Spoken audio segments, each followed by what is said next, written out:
between these sides. Roma won it 2-1 2 years ago, and of course the game that's always in your mind when these teams meet is that European Cup final from 1984, when Liverpool, you won't need reminding, were victorious. It is certainly a unique venue. Wonderful old-school baseball stadium here at Fenway Park, and two relatively strong sides named as well. Roma in their new away kit that they're modelling, which is modelled on the 1970s cup kit that they used to wear. I would suggest one of the better football kits around this European season. But so many features here at Fenway Park. The green monster, the big wall away to your left, and Pesky's pole, the triangle. It is rich with history, and two storied clubs here. Of course, plenty of fans of Liverpool and Roma here in Boston for many reasons. There's a link with the Red Sox from John W. Henry, who's here in attendance. Well, apologies, we're just experiencing some issues, of course, with our pictures. But Fenway Park is ready for Liverpool against Roma. No Steven Gerrard, no Adam Lallana, plenty of big names not in this Liverpool side. Just back in training on Monday, the England players, apart from Ricky Lambert, who does start here tonight. But lots to enjoy. An interesting bench as well, named by Brendan Rodgers. Two very interesting members of the back four as well, in Sebastian Coates and Jose Enrique, who plays his first start since the 5th of October 2013. Ladies and gentlemen, April 15th, 1989 will forever be etched in the memory of everyone connected with Liverpool. Playing again, though, and they're not on the bench tonight, as you said, but you're able to get players who have got choice of 4 or 5 clubs that they can choose from. They choose Liverpool now because the traditions there, they were just missing the Champions League, and that, obviously you get them players and you get better results, and the old thing snowballs. So brilliant season last season, and this is the start of a new one. So hopefully things go well in pre-season, no bad injuries, and Liverpool get on the starting grid in 3 weeks with everybody fit. Well, we are just about ready. One or two interesting names dotted around. Lucas Skorupski, you can see here, the young Pole who's in the Roma goal. Morgan De Sanctis is rested here today, and this is very much how it works in pre-season, of course. Players gradually making their way back. Serie A doesn't start until the end of August, so Roma have a couple more weeks, and you can see the work they've done here on the pitch to make it playable as Liverpool's pre-season journey continues, all building towards that opening Barclays Premier League fixture against, of all teams, Southampton, of course. What with Lambert and Lallana and maybe Lovren as well. It'll be an interesting meeting, that one. Early touch for the youngster Michele Sommer, and bounces off Radja Nainggolan, and it'll be a Liverpool throw. Still getting used to the idea of Ashley Cole in a Roma shirt as well. Yeah, I have to say I quite like the kit. This going back to the old days, they've obviously brought it back again, but yeah, it is Ashley Cole, great signing for Roma. I still think he's one of the best left backs in the world. They've got a really strong team out, although they've got a few missing. They've still got a strong team out, and Liverpool have got a stronger team out than they had in the last game. And have got a really good bench with Henderson's back on there, but some of the big hitters aren't there. Sturridge and Gerrard, Lallana, but still a strong squad. Forward by Sebastian Coates. He's hit one out the park there. Yeah, not the most settling of starts. There is Ashley Cole, who's had plenty to say on social media over the last couple of weeks. Quite enjoyed his last tweet, which was along the lines of, I tell you what, I'll worry about my team and you will worry about yours, and we'll see what happens at the end of the season. It certainly sent out a message, whatever you think of it. Here's Iturbe, Roma's new signing from Verona.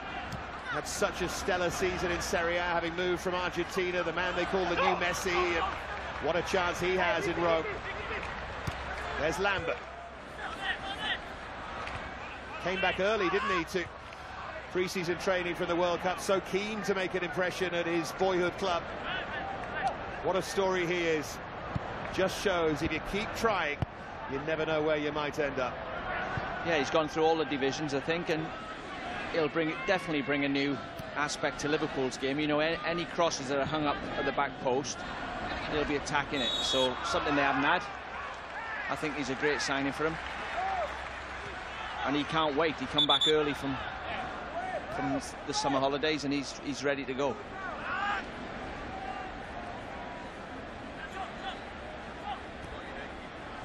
Here's Coutinho. Rather lazy lunge into the challenge there from another Roma new man, Seydou Keita, the Malian, formerly of Barcelona. Another 30-something they picked up on a free, and a useful squad player as Roma look to challenge again for the Serie A title. And there are many who feel that they have a major chance this season with what's happened at Juve.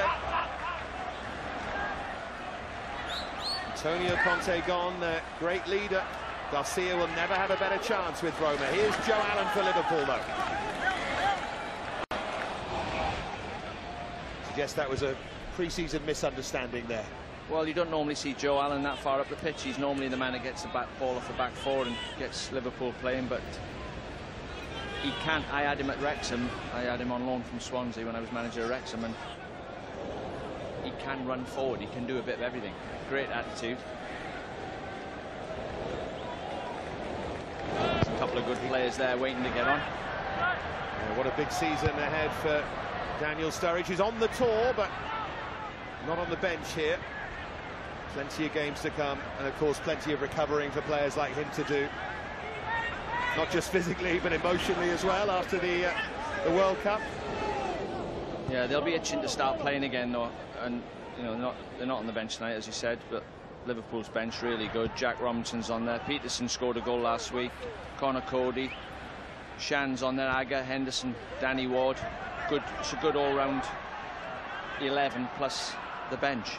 Here is Joe Allen. The most interesting inclusion in this Liverpool side, by the way, has to be Fabio Borini, formerly of Roma, and seemingly on his way to Sunderland, but that appears to have broken down. So maybe he's in the shop window, or maybe something to prove to the manager. Was it personal terms that, I think it was, wasn't it? Personal terms they couldn't agree? Or... Yeah, I'm not sure the official story has come out yet, but it would seem to have broken down. Yeah, well, maybe Brendan's put him in the shop window today, or he's had a chat with him and said, look, if you're not going, there's a shirt, prove to me you want to be here. There's one of Liverpool's solid citizens, Lucas. The more you look at this Liverpool squad, the more you realise just how it's being built with a view to challenging on two fronts at least. Here is Fabio Borini. Chance for him to impress not just Liverpool, but also his old club.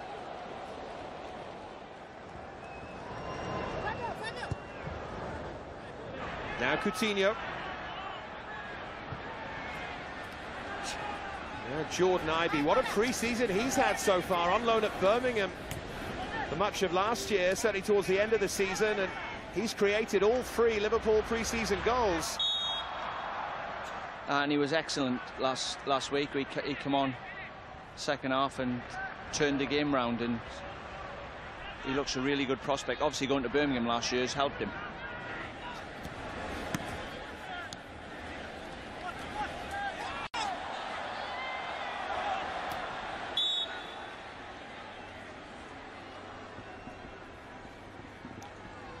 Foul there on Borini.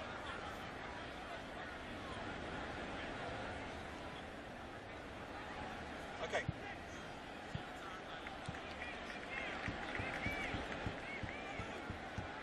Well, that wouldn't be ideal, would it? The player that you're trying to put into the shop window picks up an injury. Yeah, looks like he's holding his shoulder. Maybe he's just fallen a bit awkward on it. He's all right.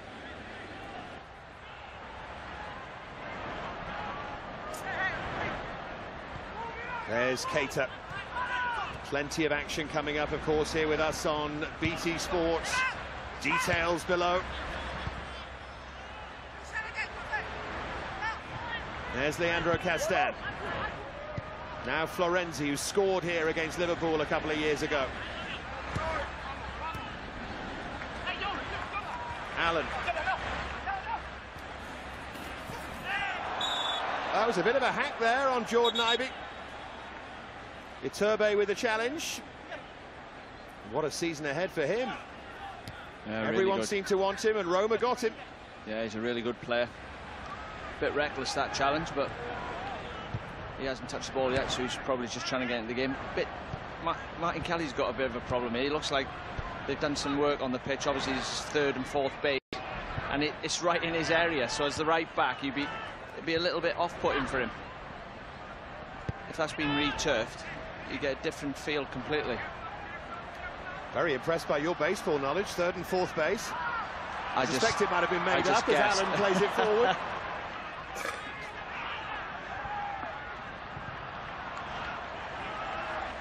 Scissored away by Mehdi Benatia, who's another very interesting figure. Seemed that he was on his way to Manchester City and was agitating for that move, and it hasn't come about. Garcia said he's a Roma player next season for sure. We'll see.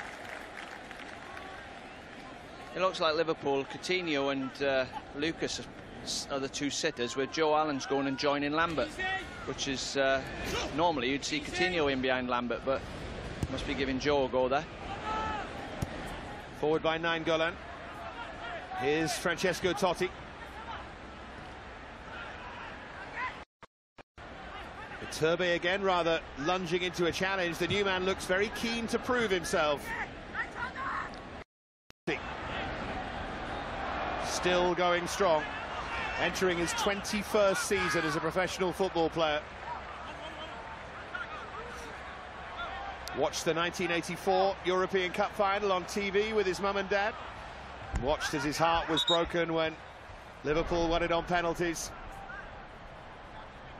Used to be a ball boy at the Olimpico for Roma. I suspect he'll end up coaching them one day.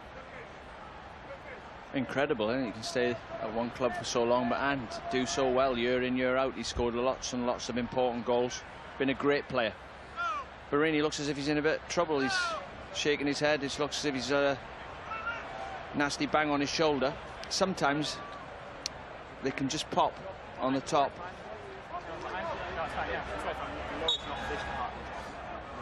No matter how severe it is, we're going to see how it happened here, maybe, Dean. Is it that there? Little twist as he fell? Just there, as the lads landed on him. Just now, he just lands in there. And he's just... And Keita is, as they say, a unit, isn't he? You don't want him falling on you. But you really couldn't make it up in terms of pre-season injuries. The one player that you don't want to get injured, the one maybe that you're trying to sell. It doesn't look too bad. I don't think he's dislocated his shoulder. It's terrible pain when you get a dislocation of his shoulder. And he'd be in agony now. So I think he might end up going back on. He's not happy, he's shaking his head. Could be the end for him. Well, here's Keita. As you can see, Liverpool's shape there, 4-5-1. The three midfield players will rotate and take it in turns to go and join Lambert. Back forward playing a high line, really high. Well, Roma don't have a great deal of pace in their side, so might be the sensible thing to do. I can't really see anyone bar Florenzi and possibly Iturbe running in behind Liverpool. No, so they just compress in the midfield. If you look at the gap between the back four and Lambert now, that's ideal where you want it to be, providing no one's running in behind you. Here's Totti. Look how deep he drops to pick up possession. Never waits for it to come to him. He goes looking for it. Just slightly overhit there for Ashley Cole. Well, we were talking before the game about Roma don't really play with an out-and-out striker, and they just make runs into spaces, and Totti plays quite deep. Well, they are making a change. Man who picked up a knock in game against Preston, Emre Can, is on. Joined newly from Bayer Leverkusen. And that is a blow for Fabio Barini. It's maybe a precautionary one, but still a blow. Yeah, he'll be really disappointed. Because I would suspect that Brendan Rodgers has said to him, look, there's a shirt, prove to me you want to be at Liverpool and stay at the club. And if you do well, you'll stay in the team. Totti trying to win it back. Lucas just about holding on to it. There's poor old Martin Kelly trying to deal with all that cut strip down there.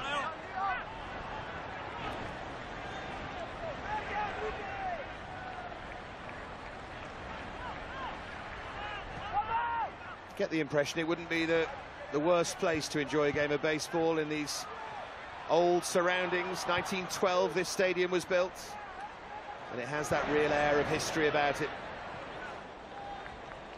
From a player's point of view, it's something different, and you really enjoy playing in a game like this. The crowd react differently, believe it or not. You know, there've been a lot of Americans in the crowd who just react different to chances and shots. It's like an unusual atmosphere. And if you are playing for a club the size of Liverpool or Roma, I think it's an education to come to places like Boston and realise just how big your club is, in case you didn't already know. There's Rudy Garcia, what a job he's done. Coach Lille to the double in France, and coached Roma to a surprisingly brilliant season last time round. Will he crack it, though? Well, they had an excellent start. I think they won 11 games, the first 11 games. I think they could do it this year. You know, they've got a few missing. De Rossi's missing, Piacci, Strootman, Destro. So they're not at full strength, but they've still got a really good team out there today. But as we were just saying, there's not many of them running in behind Liverpool's defence, so Liverpool will be quite pleased with that. Just let them play in front of you. Steal the ball back, counter-attack. Here's Emre Can. Interesting news breaking this evening that Davide Astori, who seems certain to join Lazio from Cagliari, that move may well have been hijacked by Roma, and he might be on his way. And there's Barini, who doesn't look too happy with life at the moment. It was such a big day for him as well, playing against his old club, and a chance to prove plenty. It's a shame how things sometimes work out, isn't it? Let's hope it's not too bad anyway.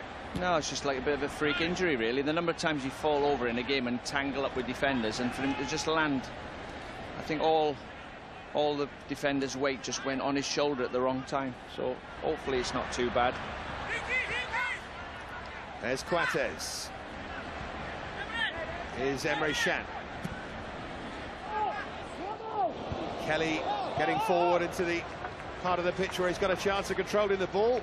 What a big season ahead for him as well. Almost a forgotten man for Liverpool and for England as well. Remember, he has an England cap, and he was very much in Roy Hodgson's thoughts. Very adaptable player, Martin Kelly. Yeah, good, wholehearted, good athlete. As you say, he's just been a little bit forgotten, but this is pre-season, is always a chance for, you know, the manager's got a budget. He'll look at the budget and he'll think, right, can I afford to buy these big hitters players, you know, these very expensive players? And if some of these young players can come and show him that I'll do a job for you, he can save money at the end of his budget by just keeping them in the squad. The likes of Jack Robinson, who's been out on loan. I had him at Wolves and he's been on Blackpool on loan. He's got to show this pre-season that I can fill in at right back if you need me, and that'll save Brendan going out and spending some more money.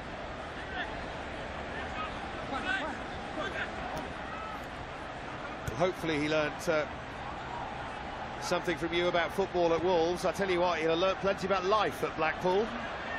He got a few red cards, Jack. He's really competitive, and hopefully he's learnt from last year. I think he got a few red cards for just being a bit rash in his challenges, but really good footballer. Yeah, hopefully a chance today for the likes of Connor Cody and Adam Phillips as well. Danny Ward's on the bench, the goalkeeper too. Great experience. You really hope they get on, and I'm sure Brendan Rodgers is aware of that too.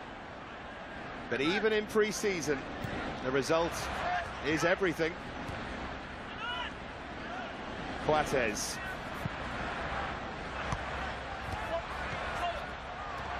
Here's Nainggolan, who is such a tough battler in that midfield. Now Totti.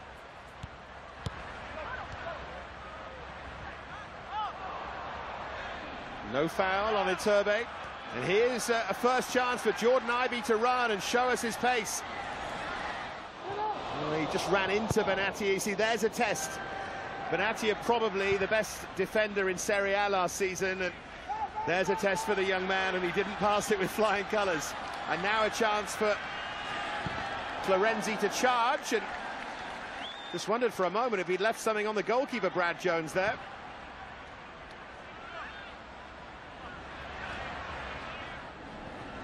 Here's Iturbe. Now Ashley as well, I think. Now Leandro Castan. Interesting times, though, for Ashley Cole, and times that you've experienced as a player as well, settling into a club abroad.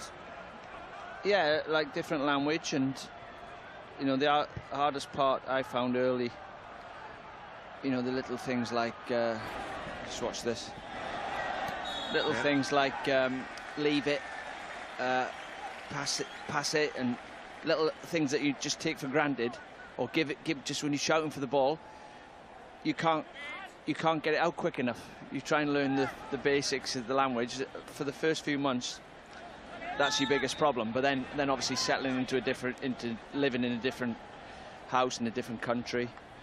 If you've got your family with you, making sure they're all settled in. But I love playing abroad. It's just like a completely new lease of life. He signed for a good team, though, Ashley. Well, we could have a English Serie A winner, remember that, at the end of the season. Here's Coutinho, and not too sure there about Lucas Skorupski's positioning, but he got away with it, the young goalkeeper, in the end. Yeah, he's got nowhere near that, but there was a lot of pace on the ball from Coutinho. Good delivery. Ricky Lambert, you'd fancy him to get on the end of them, put enough of them in the box. He might be an inspired signing, you know, in the end, Ricky Lambert. Well, when he played for Southampton, obviously they've got a lot of good young players around him, and he should just lay the ball off and head for the back post. And they were all told, anytime you're getting a cross in position, hang it up at the back post, and he's coming and attacking everything. And then people don't give him credit for the skill he's got on the floor, because he's got 2 good feet and a bit of skill. Yeah, remember, great free kick taker, one of the best penalty kick takers around. Plenty more to him than just being the big powerhouse. No, and he's different to what they've got. Like, you can use him off the bench, or you can start him in certain games where you think there's a weakness in the opposition's back four height-wise, or they get done at back post from crosses. You can play him in them games, but he'll be trying his best. You know that. You know, he's from the area. Great signing, I think.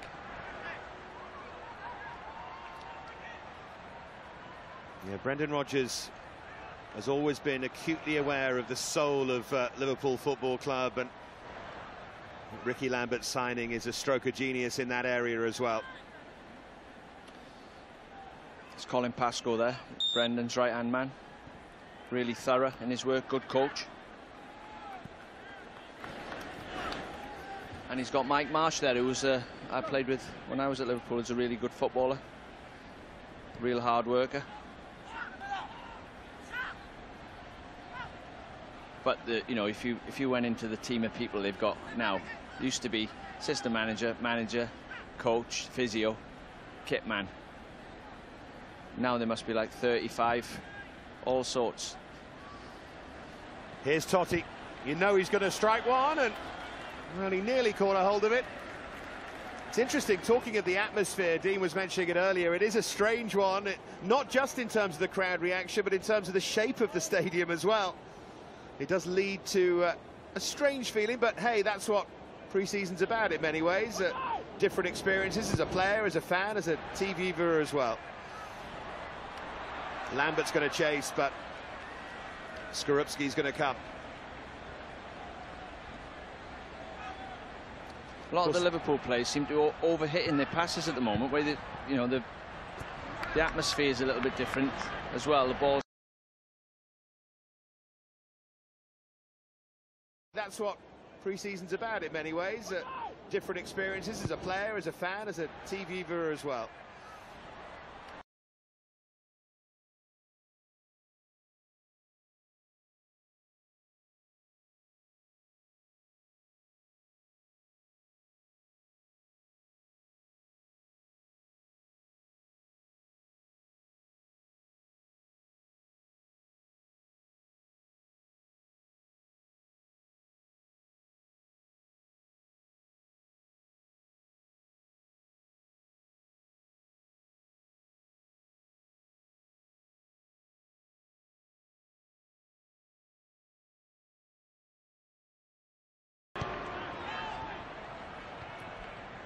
the moment, the right-footed players playing on the left and the left-footed player on the right, Florenzi and Iturbe, but they can switch at any time.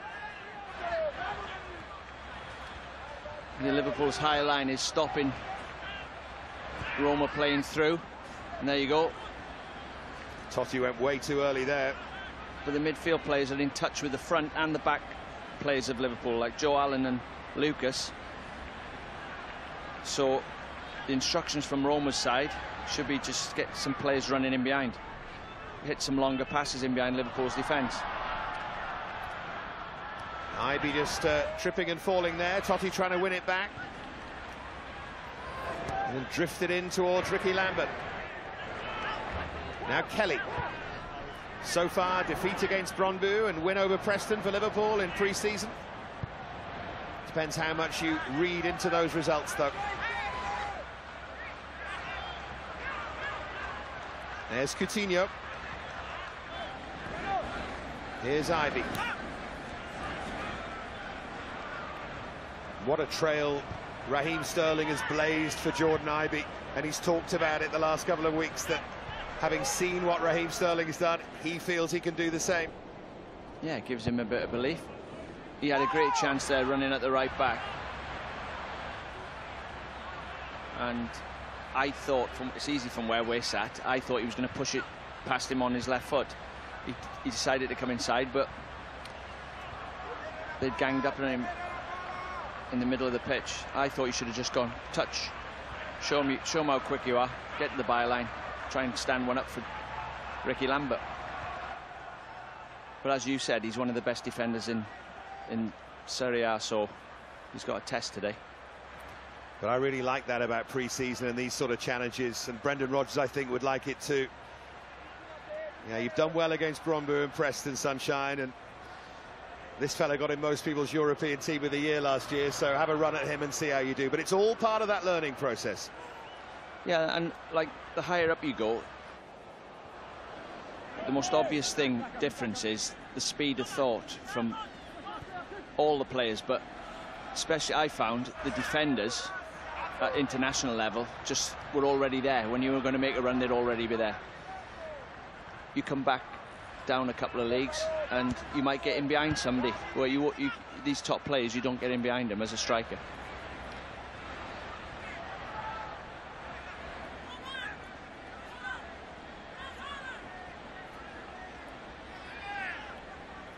Here's Keita. Yeah, Paul Walsh, who was a terrific player, of course, for Liverpool amongst many others, tells a very self-deprecating story about playing against Franco Baresi along those lines. Here's Ashley Cole. Kelly had his hands in the air there, and I think Cole was making that point, but it's behind for a corner kick. Roma fans are like that. That's what Cole will bring to the side, and Lijic across to take the corner kick. Well, that was the first time they did get in between the lines and play through Liverpool. Ended up with Ashley Cole getting forward and getting a crossing. I don't think it was a penalty. Florenzi's going to hit one, and ricocheted kindly, nearly fell to Iturbe, and now here's Lambert. Ibe thought he was on, and then saw the flag. It was close, though. Yeah, I don't know whether it was a clever bit of defending. He just stepped up the defender at the right time, or Ibe's just set off too early. I'd like to see that one again. Yeah, still just 18 years of age, and an awful lot you feel ahead of him. There's Nainggolan. Now Benatia. Rumours linking him with Chelsea over the last couple of days after the City move fell through.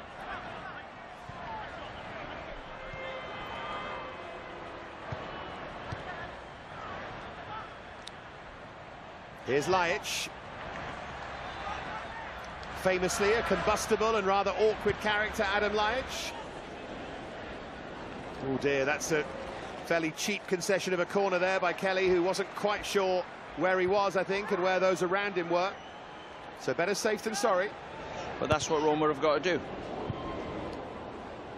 They've got to put some balls in behind the back four, and they've got a couple of corners out of it already.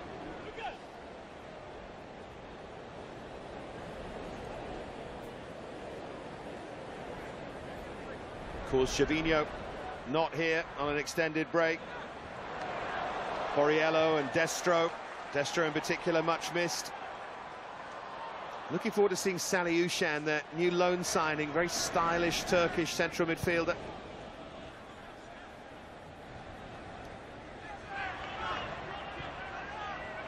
Here's Nainggolan.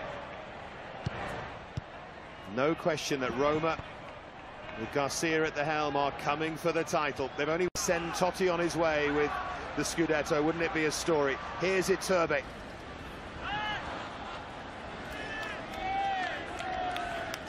Yes, what they're trying to do, Roma, is they're trying to keep the ball, they switch it from side to side. The three midfield players are taking it in turns to come deep and get the ball. They're trying to pull Liverpool's five-man midfield out of shape so that their wingers can come in the pockets, in behind Liverpool's midfield, and then they can get Ashley Cole and the right back bombing on and get crosses in.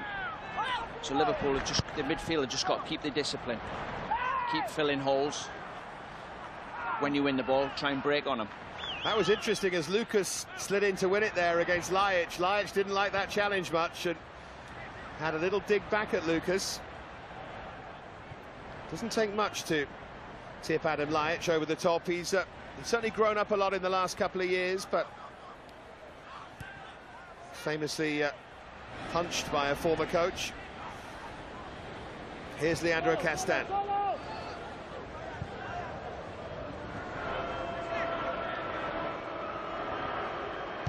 Now Cole. That is a high line. That Liverpool's back four.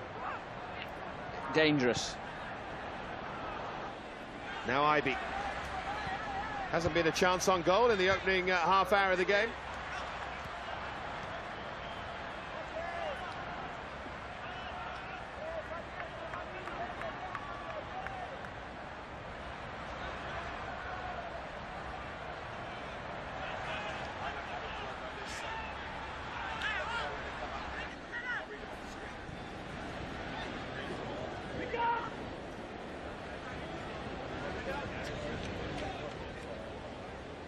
Dribbles away there behind for a goal kick for Liverpool. Well, lots of action coming up with us Friday night, 3 AM. West Ham United take on Sydney FC. Chance, of course, to keep your eye across all these Barclays Premier League pre-season preparations. And Saturday morning, 5:30 AM, an early start if you're a Newcastle fan. They're up against Wellington Phoenix. And plenty of action for Night Owls. Then again, if you're watching with us, you'll be a Night Owl, so I'm sure you'll be watching those as well. Now, if you could just watch the build-up play, Liverpool's midfield five there, just trying not to get pulled out of shape. And Roma are just trying to move them around. And Liverpool, their back line is they're trying to keep as high as they can. If they drop off 10 yards, there'll be holes to play in. But it's interesting to see how long it is before the Roma players work out. We've got to take it in turns to run in behind Skrtel. And that'll create the space for the midfield players to get on the ball. Well, the key player in terms of all of that for Roma, as well as Iturbe, has to be the man who was just in your picture there, Florenzi, who has played as a sort of auxiliary striker in this very adaptable Roma side. He'd be the one with the pace and the energy to make those runs. I can't see it in too many of the others. No, they're a good team, and it's dangerous for Liverpool to play that high, but obviously Brendan's had a look at it, thought there's not many players with any sheer pace. That was a great touch from Florenzi, great awareness. Cole's first time pass rather let him down. Here's Nainggolan. Now Ashley Cole's the one who makes the break in behind. Decent ball as well, and Totti got his knee to it but couldn't divert it on goal. Now there you go. Ashley Cole gets in behind Liverpool's back four. Great timed run, which he used to see him doing that for Arsenal when he was at Arsenal, and obviously when he's at Chelsea, but when I remember him at Arsenal doing that, playing with Henry on the left. Great ball in, really unlucky. It's just not quite a header.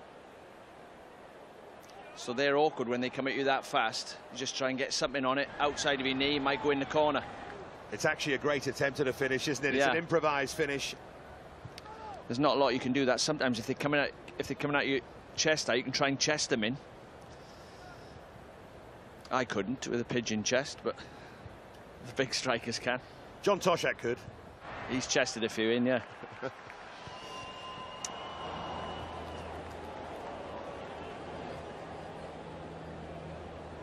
Yeah, one or two decent Welsh strikers played for Liverpool over the years.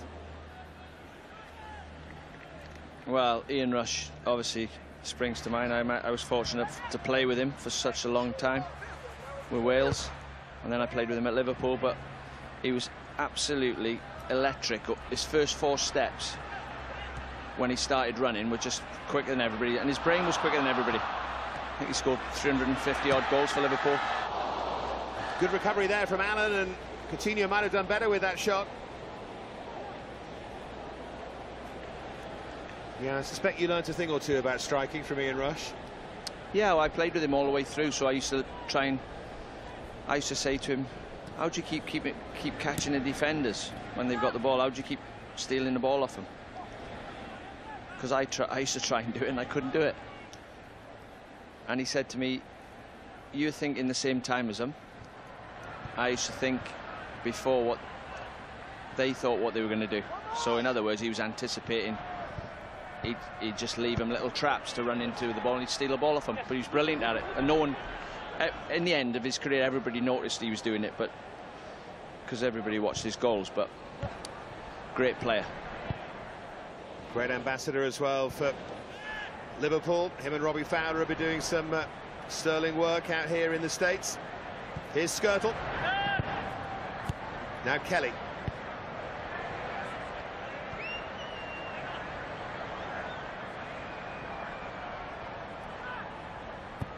Is that feeling certainly that Liverpool needs strengthening at centre-half? Daniel Agger, a little bit of a malcontent. That's why the constant links with Dejan Lovren. £16 million being talked about. With Benatia being linked with so many. Say City have gone for Mangala instead. Chelsea linked as well. You'd have to think you'd have a long look at him. Yeah, I don't think Brendan's finished with his signings. It's really exciting, though, for the Liverpool fans. And it's going to be exciting to find out how they do without you-know-who. Yeah, it's hard to replace Suarez, obviously, football-wise. You know, he's brilliant last year, him and Sturridge. Won so many games for Liverpool, just the two of them. It's a blow, but, you know, life goes on. Foul there by Nainggolan. Dalglish left, Rush left, Beardsley left, Michael Owen left, Robbie Fowler left, you know, and yep, they always get replaced. They always get replaced. And the club is more important than the players. Here's Skirtle. Now Lajic. Must say Lajic always looks to me like a player who needs pre-season. And he's playing like it at the moment. When he's sharp, he can be terrific, and he certainly had his best season of his career last season in Rome, but I think he takes a while to sort of crank it up and get into gear. But having said that, I think he's a bit like Letizia and that type of player. They look as if they're not, but just silky. Moves the ball from one foot to the other around players who are trying to tackle him, goes past people easy.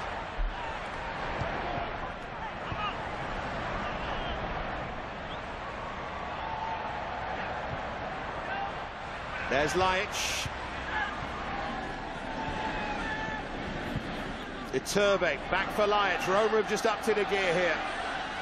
And Coates responds, and now here's Jose Enrique. Now Nainggolan. Lovely touch from Totti, and a slightly overly fancy one from Lajic. Without wishing to be too critical, this is a game being played in a baseball stadium at what I might describe as a baseball pace at the moment. Iturbe, as someone looks for a home run before half-time.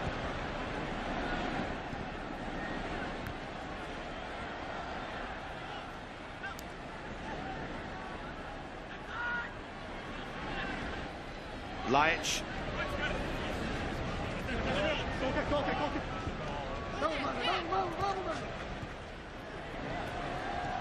Oh, that's Liverpool from last season, passing their way out of trouble.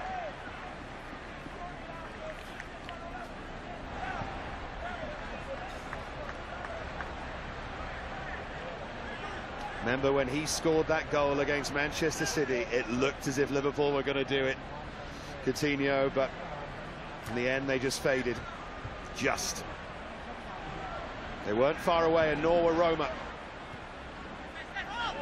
It's what's so interesting about this friendly, actually. Two teams with very similar seasons and very similar ambitions for next season. Hit from range by Francesco Totti, but in fact it was Nainggolan who hit it, but never quite dipping in time. They're just getting in that pocket. There's 3 or 4 times they've got in that inside right pocket there, in behind Liverpool's midfield.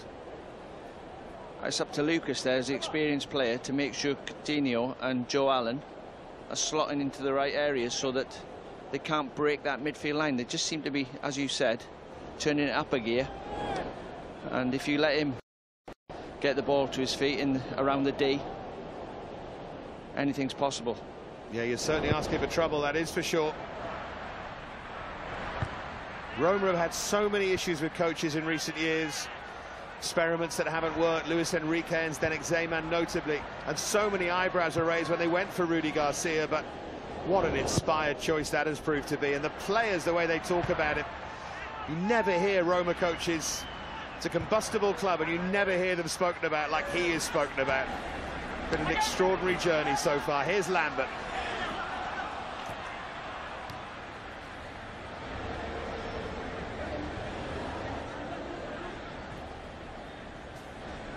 Liach. Final 5 minutes of a sleepy first half in Boston. But enough of interest going on. Barini off injured, of course, and really strange and quite brilliant surroundings in many ways. Enough to keep us engaged, certainly, here. Roma with the biggest chance of the game. Trying to create another, and here goes Iturbe, and that's really well done by Coates. And then Enrique completes it, sort of. Here's Keita. See, Coutinho is now playing on the left. They keep getting in the ball in this area because of him. He's not doing his job properly defensively. Going to show a card here, I think, on Raja Nainggolan. Didn't like that challenge at all. Must confess, I sound a bit silly, but I am in favour of cards in pre-season friendlies. Otherwise, you're just allowing people to do whatever they want, aren't you? You've got to apply the laws in some way. Oh yeah, got to treat him as a normal game. He's just a little bit high and late. I think that's fair enough, isn't it? Yellow card for that. Yeah. Saying that since Coutinho's gone out onto the left, and obviously Shan's come and playing in the middle of midfield, they are making some headway down that side, Roma. So he just needs a shout from Lucas probably to say, get in, make sure you tuck in, make sure you're doing his defensive duties. Poor old Shan, by the way, having already picked up that knock. Gets another challenge on him in another pre-season friendly.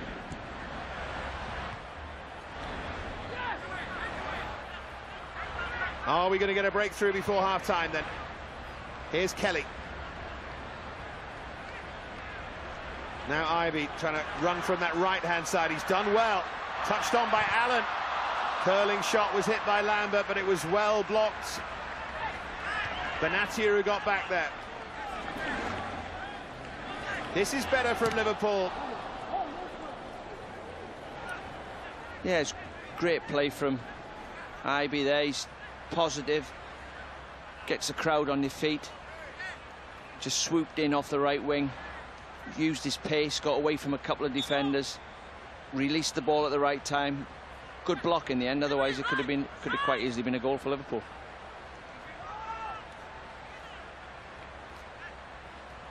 Little turn there from Liach, almost a midfield pirouette from him, and he felt he was dragged back by Coates.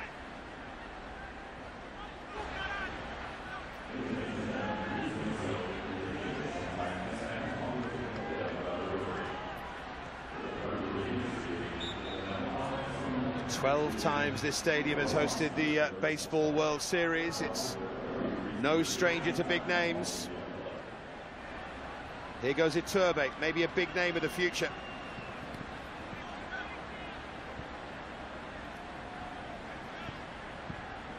Liach.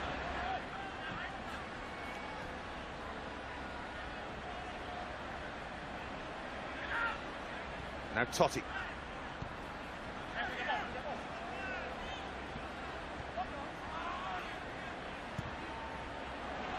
Floated deep and headed behind by Martin Kelly. It's going to be a Roma corner. And just a little bit too easy. Liverpool got a bit more intense when they press in around the edge of the box. 35 yards from goals. These are all great players. You give them time and space, they're going to pick somebody out. Yeah, you'll get hurt in the end, won't you?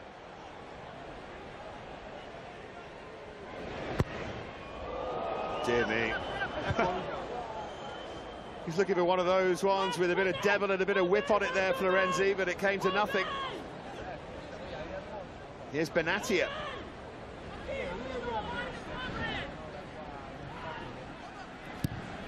Sommer with the cross. Lambert hooking it away. Now Totti.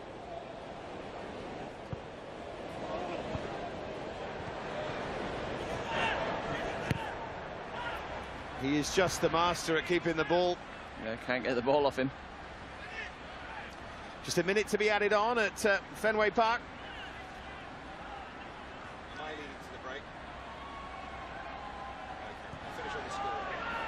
That's the run that's required. But we've seen lots of passes overhit, corners overhit, and I think it might be something to do with just the atmosphere and the ball.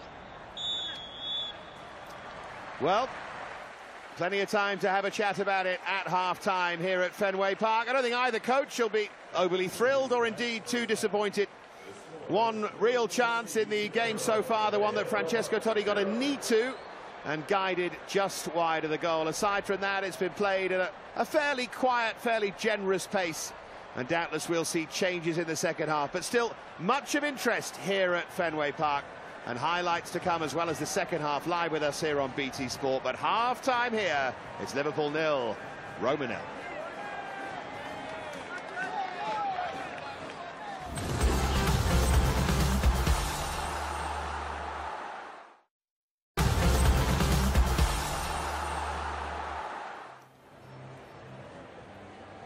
So plenty to look forward to here on BT Sport. Sunday 1:30 p.m. from the FA Women's Super League on BT Sport 1 and 1 HD Live. Arsenal take on Notts County.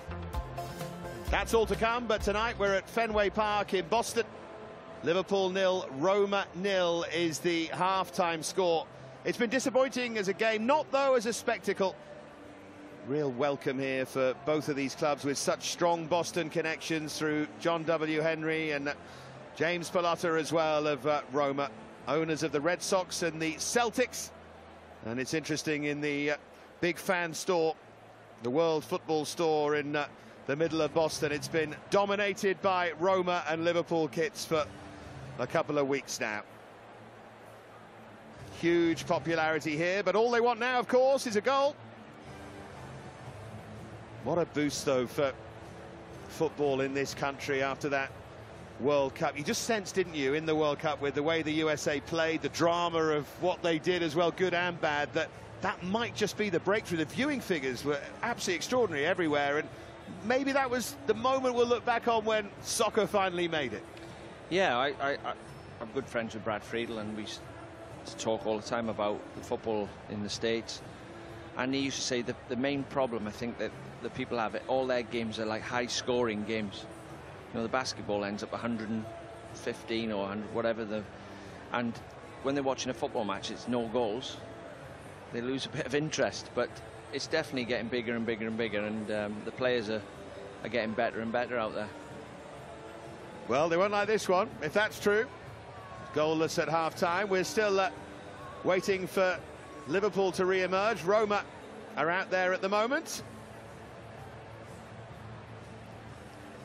Be interesting to see what Brendan Rodgers does. He's got Jack Robinson and Agger he can bring on at the back. He's got Henderson and Connor Cody he can bring on in midfield. So can come on wide in a wide area. Peterson, who scored against Bromby, young striker, he can bring him on. But we're starting to think now, you know, some of these players need a bit longer than half a game, and can leave them on and get a full game under the belt. And then he'll also be thinking about the England players he's got, or the internationals who've been away. When can he start introducing them? They've had a bit of a breather, an extra bit of time off. He want to be putting his main team together soon, so that they're all knitting in with each other. I mean, Ricky Lambert there, he's playing there. It's the first time he's played with some of these players.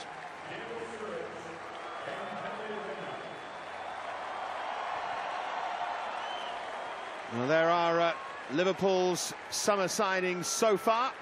Emre Can, we've already seen get injured and have a pretty strong challenge on him here. Ricky Lambert, of course, Adam Lallana and Lazar Markovic. Markovic and Lallana not involved here. But a lot of talent there. 59 million. Yeah, already. Well, they got the Suarez money, didn't they? And they were determined to strengthen already. And plenty of talent, the likes of Jordan Ibe, players who are maybe prepared to make an impression as well. We've already seen to decent effect in pre-season, so I think you can add the name of Loic Remy to that list fairly shortly as well. So it's a slow rebuilding process, and there is someone who's very much going to be part of that. Still distraught, I suspect, after that World Cup campaign. Of course, he's ended his England career, Steven Gerrard, but that's great news in many ways, Dean, for Liverpool fans, isn't it, that he can now concentrate solely on the club that he loves. Yeah, it's obviously a sad day for all the England fans, because he's been a great player over the years. I mean, I've watched Liverpool for years and years and years, and he's won so many games on his own. You know, the really important goals he's got in the European Cup final and the FA Cup final. I've seen him score 2 against Inter Milan at Anfield one night, which was just out of this world from nowhere, and they were losing the game. He's done it year in, year out. Great player. Sad that he's not going to play for England again, but as you said, for Liverpool fans, he gets that rest in between international breaks, and he can just concentrate on keeping Liverpool at the top of the league. But when you look, you've got Glenn Johnson, Sterling, Sturridge, Jordan Henderson. I mean, these games really, for Brendan, he'll be thinking, well, it's a good exercise. Well, he's all smiles, and why not? Managing a terrific football club, moving on and starting to build his team as well. Much of it built around that man. As you said, Glenn Johnson sitting alongside it. Pepe Reina's there as well, of course. Back from that loan spell for the time being in Naples, although he wants to go there permanently. We'll see how that one develops. It's always an interesting time, pre-season, in terms of signings right up until the last minute. Where do you stand on substitutions in these games then, Dean, as a manager yourself? Do you think make a bunch of them at half-time and let them work, or dribs and drabs? Which way do you like to do it? Well, we used to write down, you know, we used to make, like, tot up the minutes they've played, so they're getting enough minutes under their belt before the season kicks off. I'm to use a sports scientist quite a lot, who actually makes sure as the players, some of them take longer to recover from the training session, so you end up giving them 45 minutes instead of a full game. It's all a bit of a mishmash, really, pre-season. I used to like the 2 weeks before the season starts, then we can get my team on the pitch and get them ready for action. You can do all your set plays, and you've got new players who need to knit together. You can see Daniele De Rossi in the background there. He's not involved. He won't be tonight. Yeah, I thought I saw Alessio Romagnoli. Really talented player who's come through the youth at Roma. He is on. I think for Benatia. Very much a solid citizen at centre-half to play alongside Leandro Castan. So that's certainly one change. Romagnoli for Benatia. Sommer is still there. And Jack Robinson, who Dean knows well, is on as well for Liverpool. I'm sure they won't be the last changes. Here goes Florenzi. What a terrific cross volleyed in. Great defending from Jack Robinson. It's a good early ball, volleyed into the box, and he's in the right place, not switched off. This is more like it. Here comes Emre Can for Liverpool, just drifts away from Romagnoli.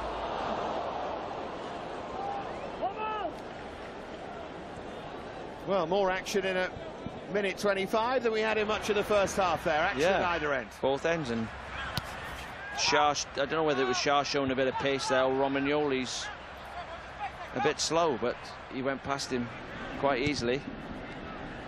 Liverpool had 3 players in the box. Got to keep doing that. That's how you score goals, getting crosses in behind defences. Well, Emre Can's always looked like one of those players who maybe hasn't got electric pace, but he's a strong runner over a distance, isn't he? I think with his physique, that's what you see from him, and maybe it was just a question of outrunning Romagnoli over deceptive a relative distance there. He's deceptive. There's a few players like that, a few defenders I played against. The manager used to come off and say, "How can you not run him?" I said, "Gaffer, he's quicker than he looks." Laurie Madden was one. Do you remember Laurie Madden? I do remember Laurie Sheffield Madden, Wednesday. Laurie. He was one of them players that every manager used to think you could just run him, but he was quicker than he looked. Well, it's not a bad thing to have. Back there from Coates. So for the time being, it looks like one change per side. I must confess, it looked as if Roma were trying to make 2 half-time substitutions, but it just seems to be Romagnoli. Yeah, I'm pleased about that, because there's Joe Allen. Certainly much in substitutions half-time. We spend the first 10 minutes working out who's on and who's off. It's a good drive from Coutinho, but flying just wide. He certainly had a word, though, Brendan Rodgers, at half-time. I think 1 or 2 of these know they've only got another 20 minutes, and they're just giving it that little bit more of energy. Well, yeah, I think this game is probably one of the last chances the likes of Barini had and Jordan Ivey to show, because Henderson and Johnson and Gerrard and Lallana, they'll all be playing soon, and then your shirt's gone. Coutinho again tries one. Do you know, he had about 3 or 4 shots against Bromby like that, and he's not hitting target enough for the. He's coming inside on his right foot. That's probably about 8 I've seen him do in the last 3 games. He just needs to work on that in training, just striking through the ball and hitting the target. He makes it half a yard easily. Looked like a shove in the back there. Then again, Francesco Totti's always been a pass master at earning those free kicks, just waiting for the contact and almost refereeing the game. And you know he's going to get a chance before the end of this game to score, a good chance. He drifts out the game, he's not in it, but around the box, got a real sharp brain and great feet, knows where to go to score. Skirtle. Forward by Lucas. Here's Coutinho. See how desperately Ivy's trying to get involved. That is a poor challenge from Nainggolan, who has been booked. Well, little decision there for our referee Alan Kelly to make. Forward by Allen, wide from Coutinho. Chance for Lambert. Oh, it was a fresh air shot just about. What an opportunity for Ricky Lambert there. Just a bit of sharpness. He's got in the right place. He just makes his run brilliantly. Gets across the defender. Good ball in. If you just watch again, he just sets off before the defender, gets across him. It's just a bit of sharpness, picking his feet up and getting the right contact, but it's a good early ball in. In from Coutinho, away by Keita. Little tug eventually by...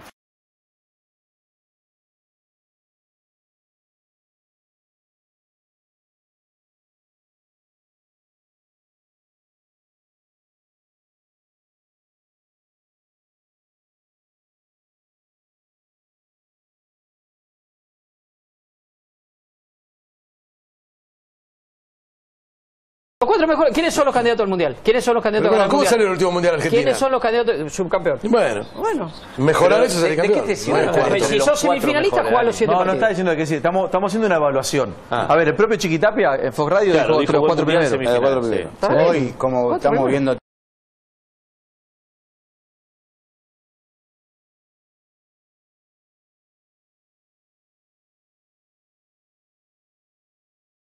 Cuatro mejores. ¿Quiénes son los candidatos al mundial? ¿Quiénes son los candidatos al mundial? ¿Cómo salió el último mundial argentino? ¿Quiénes son los candidatos subcampeón? Bueno. Mejorar eso sería campeón. ¿De qué te sirve? Si sos semifinalista, jugá los 7 partidos. No está diciendo que sí. Estamos haciendo una evaluación.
Here's Benatia.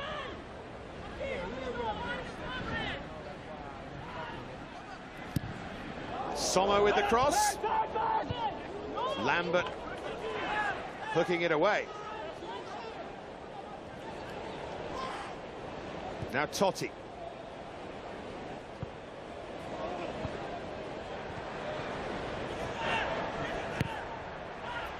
He is just the master at keeping the ball. Yeah, can't get the ball off him. Just a minute to be added on at Fenway Park.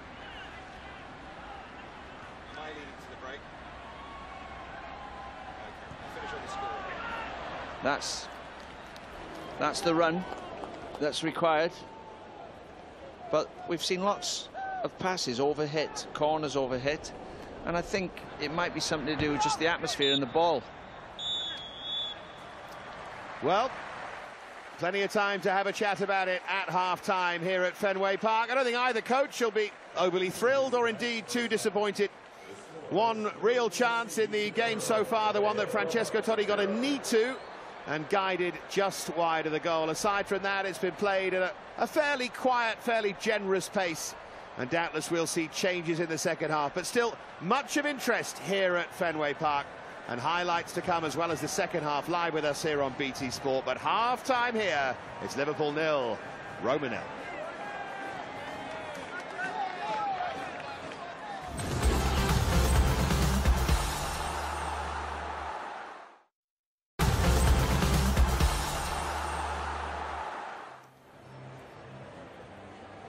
So plenty to look forward to here on BT Sport. Sunday 1:30 p.m. from the FA Women's Super League on BT Sport 1 and 1 HD Live. Arsenal take on Notts County.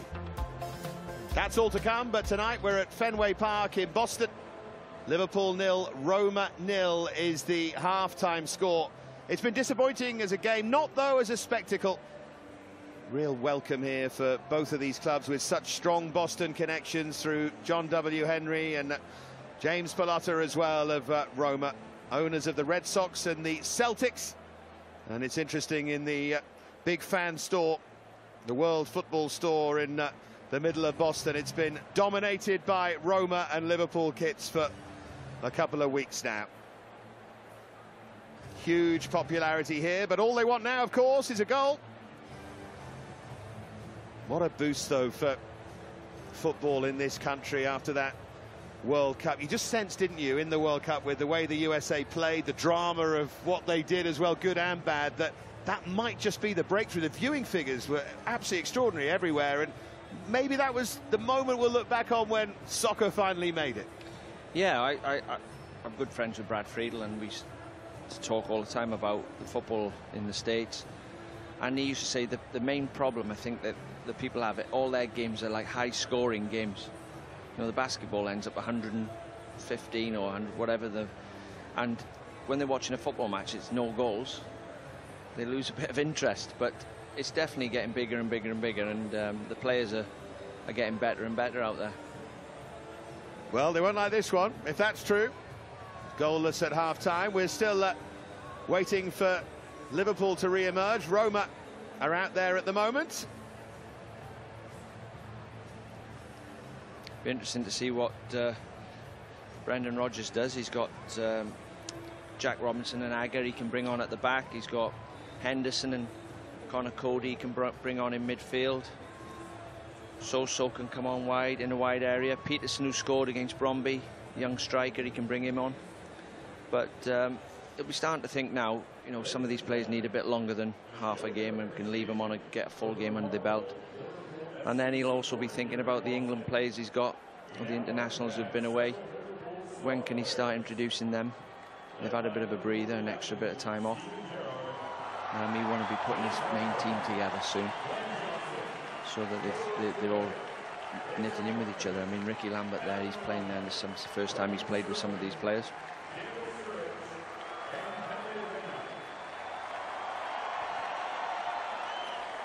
Well, there are Liverpool's summer signings so far. Emre Can, we've already seen get injured and have a pretty strong challenge on him here. Ricky Lambert, of course, Adam Lallana and Lazar Markovic. Markovic and Lallana not involved here. But a lot of talent there. 59 million. Yeah, already. Well, they got the Suarez money, didn't they? And they were determined to strengthen already. And plenty of talent, the likes of Jordan Ibe, players who are maybe prepared to make an impetus as well.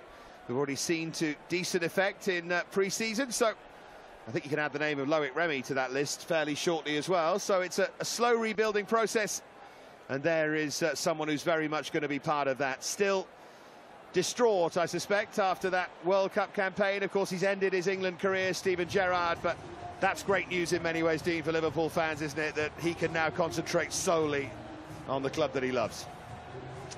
Yeah, it's obviously a sad day for all the England fans, because he's been a great player over the years. I mean, I've watched Liverpool for years and years and years, and he's won so many games on his own. You know, the really important goals he's got in the European Cup final and the FA Cup final. I've seen him score 2 against Inter Milan at Anfield one night, which was just out of this world from nowhere, and they were losing the game.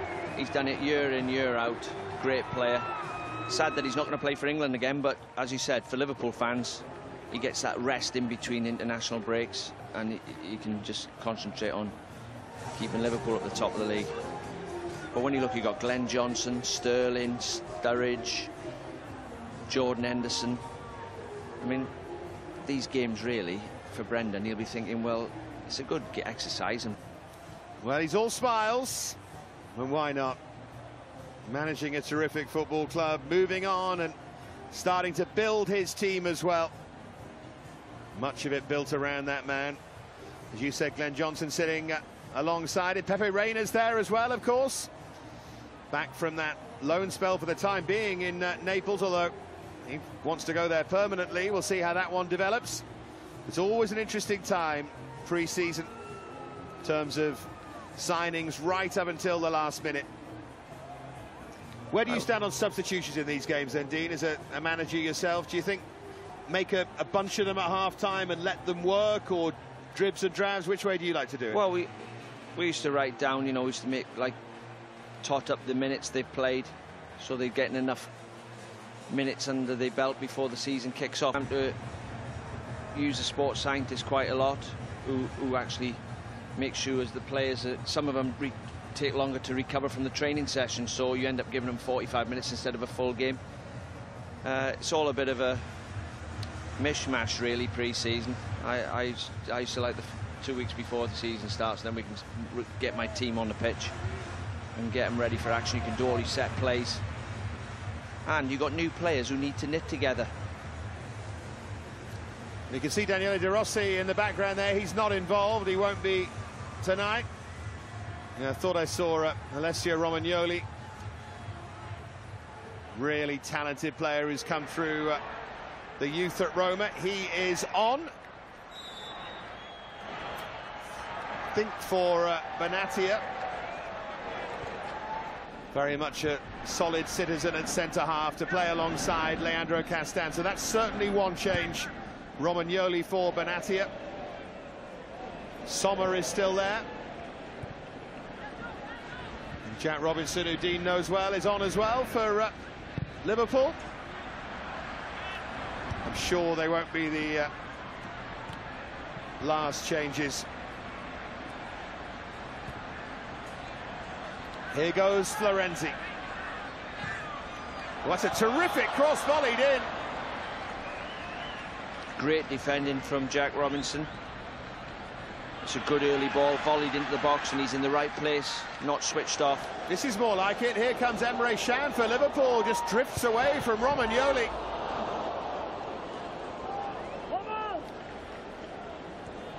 Well, more action in a minute 25 than we had in much of the first half there. Action at either end. Both ends, and Shah, I don't know whether it was Shah showing a bit of pace there, or Romagnoli's a bit slow, but he went past him quite easily. Liverpool had 3 players in the box. Got to keep doing that. That's how you score goals, getting crosses in behind defences. Well, Emre Can's always looked like one of those players who maybe hasn't got electric pace, but he's a strong runner over a distance, isn't he? I think with his physique, that's what you see from him, and maybe it was just a question of outrunning Romagnoli over deceptive. A relative distance there. He's deceptive. There's a few players like that, a few defenders I played against. The manager used to come off and say, how can you not run him? I said, Gaffer, he's quicker than he looks. Laurie Madden was one. Do you remember Laurie Madden? I do remember Laurie Sheffield Madden, Wednesday, Laurie. He was one of them players that every manager used to think you could just run him, but he was quicker than he looked. Well, it's not a bad thing to have. Back there from Coates. So for the time being, it looks like one change per side. I must confess, it looked as if Roma were trying to make 2 half-time substitutions, but it just seems to be Romagnoli. Yeah, I'm pleased about that, because there's Joe Allen. Certainly much in substitutions half-time. We spend the first 10 minutes working out who's on and who's off. It's a good drive from Coutinho, but flying just wide. He certainly had a word, though, Brendan Rodgers, at half-time. I think 1 or 2 of these know they've only got another 20 minutes, and they're just giving it that little bit more of energy. Well, yeah, I think this game is probably one of the last chances the likes of Barini had and Jordan Ivey to show, because Henderson and Johnson and Gerrard and Lallana, they'll all be playing soon, and then your shirt's gone. Coutinho again tries one. Do you know, he had about 3 or 4 shots against Bromby like that, and he's not hitting target enough for the. He's coming inside on his right foot. That's probably about 8 I've seen him do in the last 3 games. He just needs to work on that in training, just striking through the ball and hitting the target. He makes a half a yard easily. Looked like a shove in the back there. Then again, Francesco Totti's always been a pass master at earning those free kicks, just waiting for the contact and almost refereeing the game. And you know he's going to get a chance before the end of this game to score, a good chance. He drifts out of the game, he's not in it, but around the box, got a real sharp brain and great feet, knows where to go to score. Skirtle. Forward by Lucas. Here's Coutinho. See how desperately Ivy's trying to get involved. That is a poor challenge from Nainggolan, who has been booked. Well, little decision there for our referee Alan Kelly to make. Forward by Allen, wide from Coutinho. Chance for Lambert. Oh, it was a fresh air shot just about. What an opportunity for Ricky Lambert there. Just a bit of sharpness. He's got in the right place. He just makes his run brilliantly. Gets across the defender. Good ball in. If you just watch again, he just sets off before the defender, gets across him. It's just a bit of sharpness, picking his feet up and getting the right contact. But it's a good early ball in. In from Coutinho. Away by Keita. Little tug eventually by Florenzi. I just wonder with that Nainggolan challenge there, whether that's one where the coach should almost go, we'll make that substitution and take the pressure off the referee. Definitely.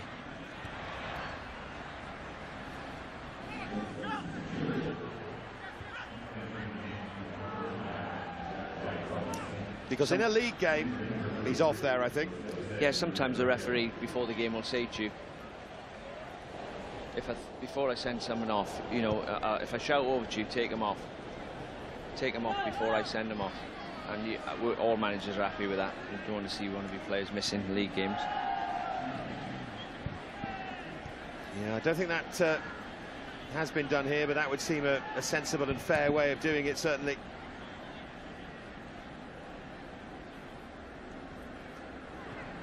There's Lallana there. All Liverpool fans will be itching to see him play. Yeah, in the red shirt.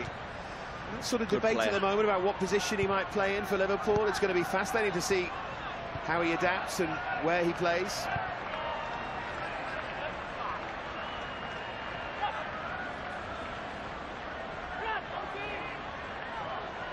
Well, you know, that midfield three there, playing someone just behind the striker. He could play Lucas. He could play Gerard Henderson and Lallana. He's got Lucas and Coutinho he can play. And any of them, Joe Allen, obviously. There's real 6 strong midfield players there. I think he'll be happy with that. Up the front. Looking good as well. Obviously lost Suarez, but... Breaks here for Francesco Totti. Breaks now for Iturbe. Lajic in the middle, but... comes to nothing. But at least a game's breaking out here. A bit more like it now. We've seen a bit of action. Bit of space. Here they come again. Now Robinson.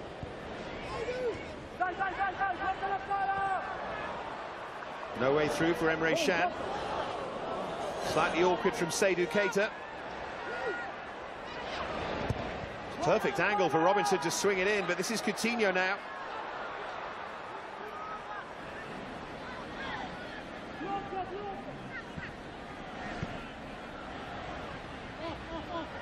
See what Ivy was trying to do.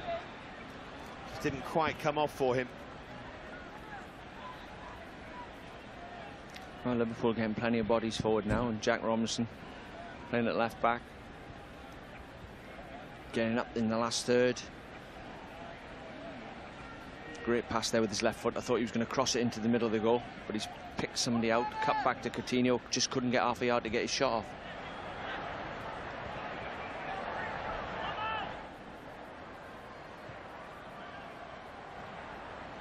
Little burst of acceleration here from Lajic up against Kelly.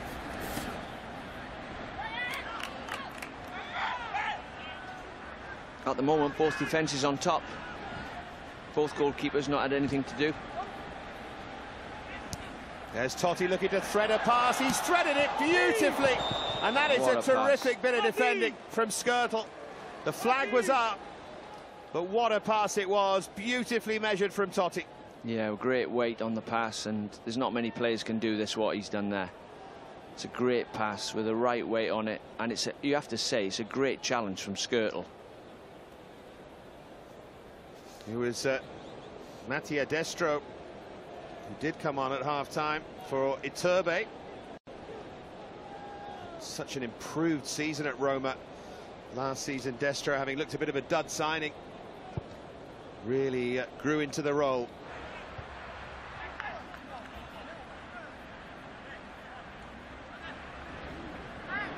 That's a rare thing, a goalkeeper taking a goal kick and kicking it down the pitch. You don't see that very often now.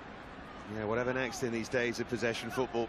Yeah, they're just rolling the ball out and playing across the back and working your way up the pitch.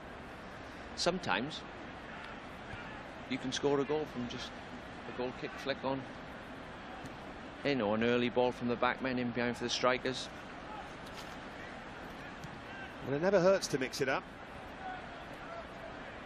If only to make what you normally do that little bit less predictable. A lot of people feel that about Spain, for example, don't they? That they would have benefited greatly from occasionally trying to play it in behind. There's Castan.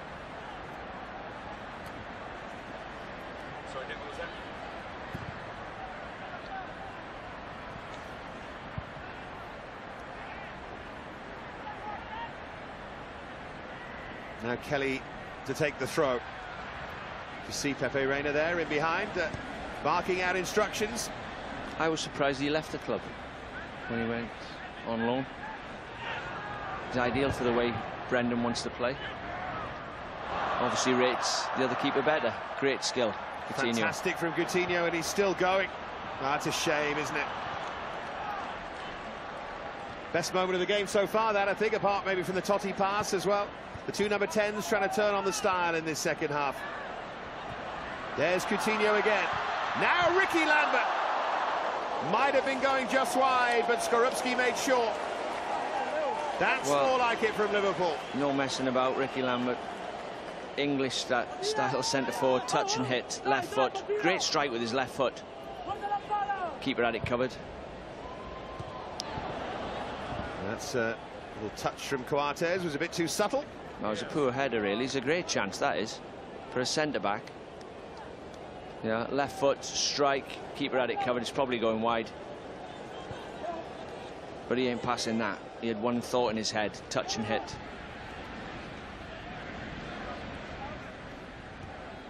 Formerly of Stockport and Rochdale and Bristol Rovers, and of course Southampton, 106 in 207 for them. Joined Liverpool when he was 10, released at 15. It's one of the modern fairy stories, not just his England caps, but where Ricky Lambert's playing now. And it is testament. He should always keep believing.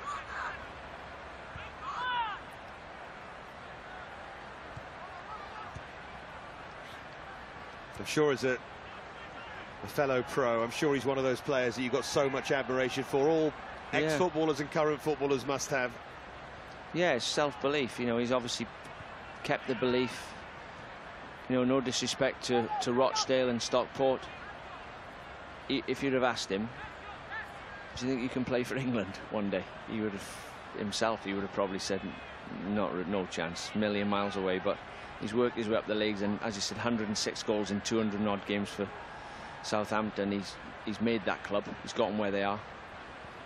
And I was manager of Doncaster, obviously, and Wolves in the Championship when Southampton were trying to get up, and they used to play to his strengths. As I said earlier, every time anybody got in a crossing position, just dink it to the back post, and he's always there. And that's how he got most of his goals. So Liverpool can use him like that as well. Gives them something different, as you said. Here's Ashley Cole now for Roma. Now Totti.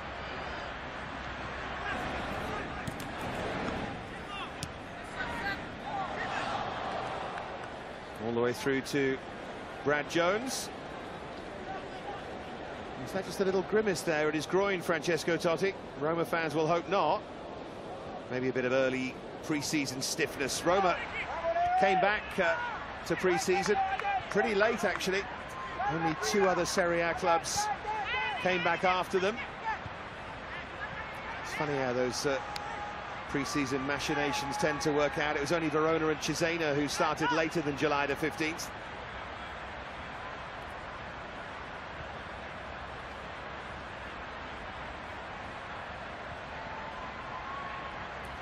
There's Sommer.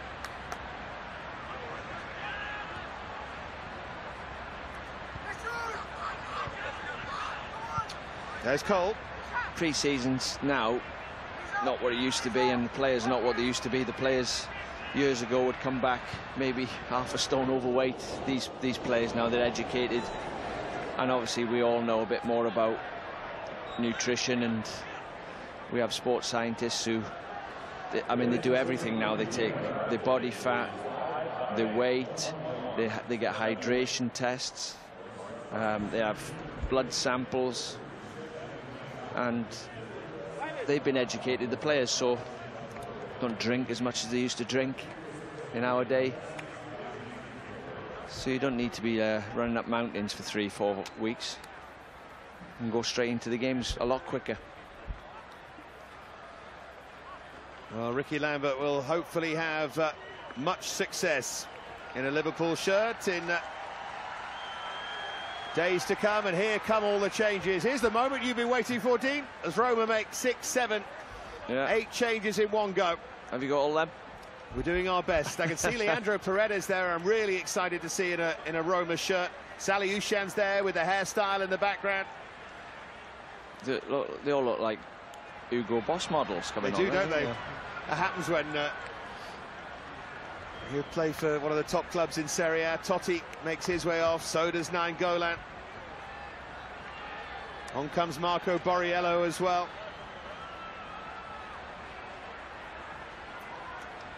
Must confess, I think Rudy Garcia's caught a few people by surprise with that rash of changes.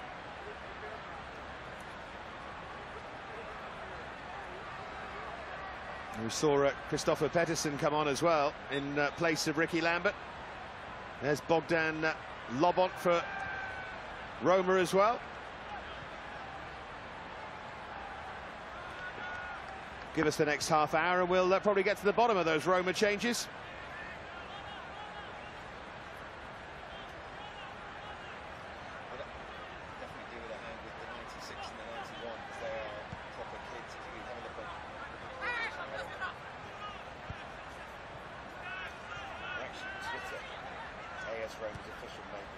Here's Coutinho.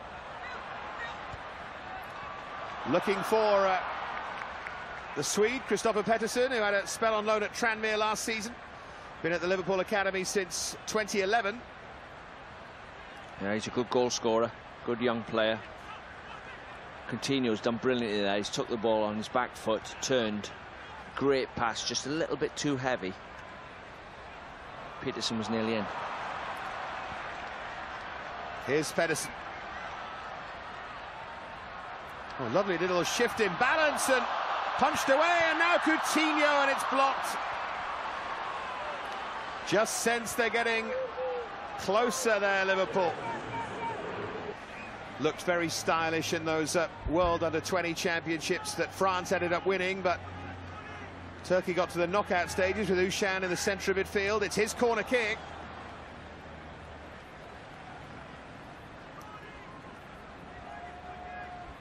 Someone said the most impressive facial hair at Roma since Cerezo. And then someone made a case for Damiano Tomasi as well. If you remember him, he definitely bossed it in that department. But he does look right for Roma somehow, as you say. There's a certain style that comes with it. Good player as well, though. Yeah, I've followed him quite a bit. Obviously, I was in Turkey for a while. I was on the other side of the fence with Galatasaray, but he's a good young player. And you're allowed to say if a Fenerbahce player plays well, are you? I'm just about allowed to say it, yeah. It hurts saying it, but I have to.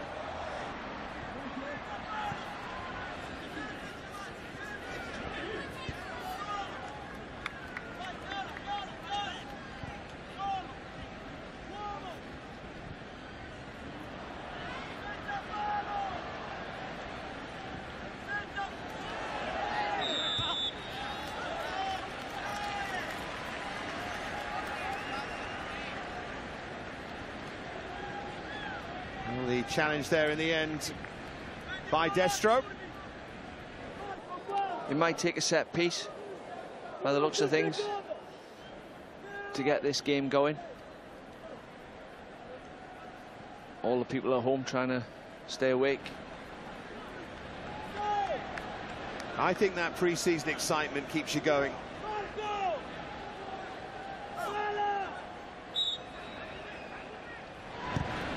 In from Coutinho, Skirtle was there to nod it home, but Agger got there first. It's right on Skirtle's head, I think, and Agger doesn't know that, obviously, and then Skirtle's just about to head it. He's just about to head it in the net. But Agger should have scored, really. The hard bit was getting in the position. Great ball in. I think there might have been a question mark about offside as well there, but the flag didn't go up. You're right, I think it was just half a yard offside, but never give it. Great chance, though. You said it. Might take a set piece, and it very nearly did. But still, we're goalless here.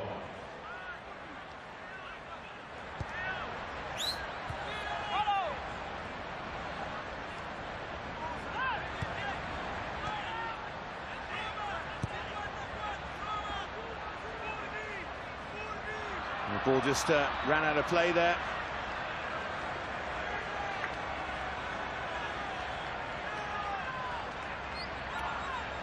So I've not seen Jack Robinson for a while. In the last year or so, I've seen him on the TV playing for Blackpool, but you can definitely see he's got bigger and stronger, filled out a little bit, which is what he needed to do.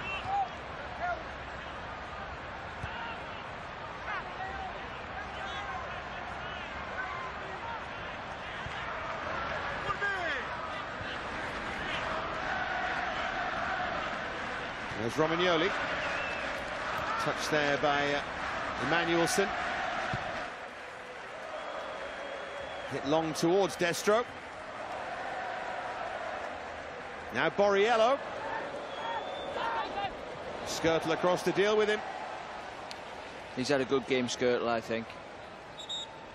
Not put a foot wrong. But there was just a longer pass, and the Roma player just picked the second ball up. So sometimes, you know, they're not long balls. You can hit long passes.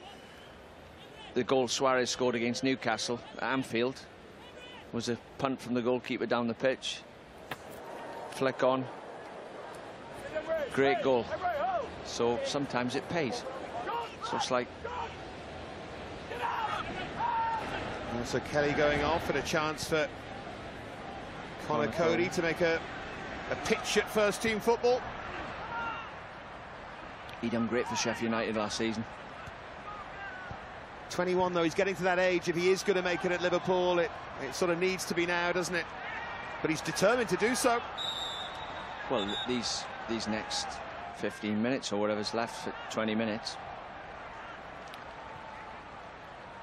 are a big 20 minutes for him, because he's got to show Brendan Rodgers, don't sign anybody else, I'm your man. Foul there by Stefano Pettinari, who spent last season, or much of it, on loan at Crotone in Serie B. One of the swathe of Roma changes that Rudy Garcia made all at the same time about 10 minutes ago. Arturo Calabresi on as well, Arnaldo Antonio.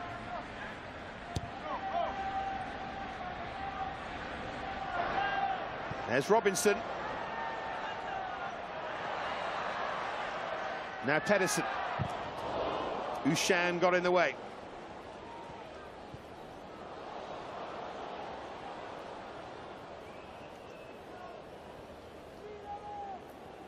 It was well done by Antonio. Now Ushan.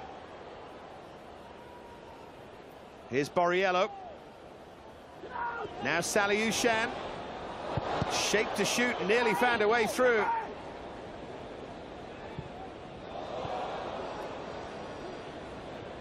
Dear me. Even in pre-season, it's a bit cocky there from Paredes. Roma have a free kick. Now, if Totti was still on, it'd be perfect for him. It was Calabresi who was brought down. Yeah, Joe Allen there just dangling his leg out. Dangerous position here for a right-footer to just flip this over the wall, because you've got enough distance to just get that ball up and over the wall and down, a la David Beckham. Well, Brad Jones just getting those angles right. Emmanuelson certainly over it with the left foot. I wonder, is it Paredes even with the right? John, other side.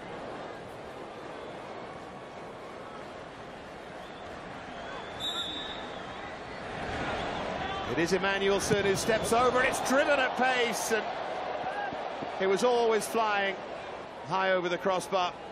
I don't know what option he's chose there. I thought he was going to flip that ball over the wall with his right foot, but he's gone for power there. I don't know what he was thinking, whether he's just tried to drill it across the goalkeeper into the goalkeeper's side, but very difficult to score like that. Well, final 20 minutes at Fenway Park. Paredes on loan from Boca, serious talent, a little bit in and out. He was always expected to be the next big player at Boca. It never quite happened for him. Didn't get much of a chance, in fairness, but he'll hopefully get one in Serie A.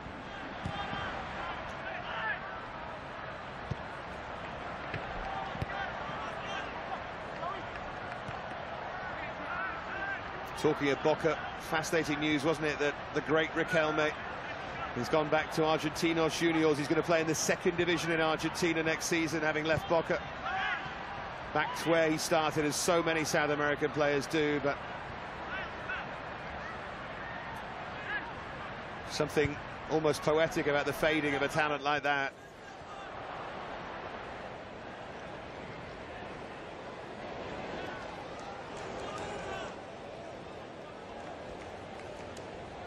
Oh, we forgot about Torre. There's Torre sat there as well. Not involved. He done well last year. Hard to see him having a gigantic role for Liverpool next season. No, but he's one of them defenders you can stick him in at any time, and he slots in, talks, and pulls the rest of the defence together. You know, I always say to the defenders, your biggest weapon you got is your voice. You can cut danger out by just speaking and seeing things early and telling players in front of you where to go. And actually, you know, controlling that back line, moving it up and back, and working the strikers, getting the strikers away from the goal.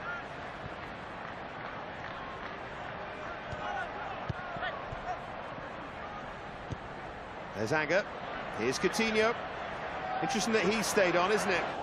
Still trying to influence the game, getting a proper run out. He's really good in them situations, though, around the box when he's running with the ball. He finds people outside of his foot. Great pass for the ball, sees the pass that's required. Just his end product at times is not what you'd want it to be.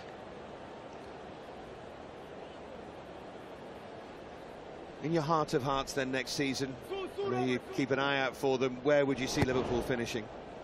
Think they could do it? Around about the same. I mean, they're in the Champions League now. See if that helps the league form or not, but they'll definitely be able to get better players in.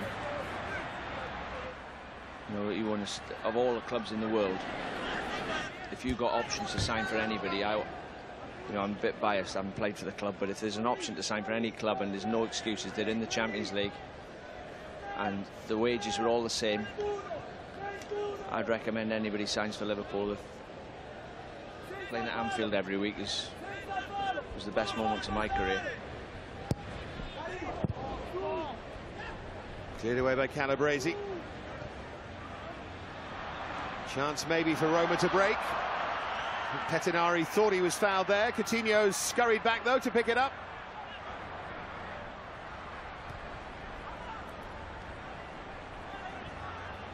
Here's Christopher Pedersen.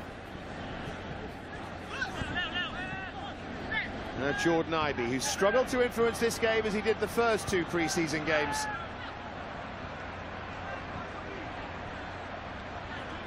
Yeah, he's playing against better players. And he's not getting as much as the ball as he got against Bromby. Now Lucas.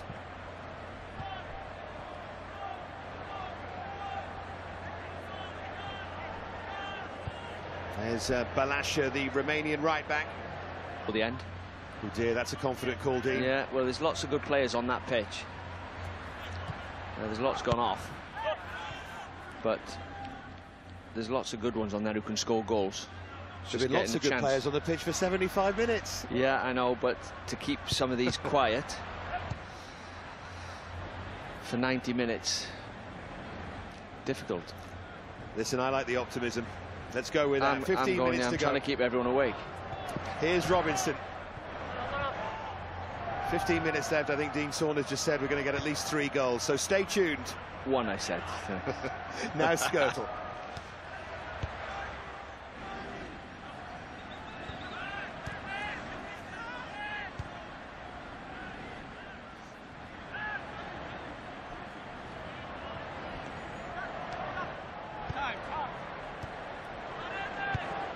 Well, Friday night, 3 AM, don't forget BT Sport 1 and BT Sport 1 HD. West Ham United against Sydney FC for you. And that's not the only action if you're a night out.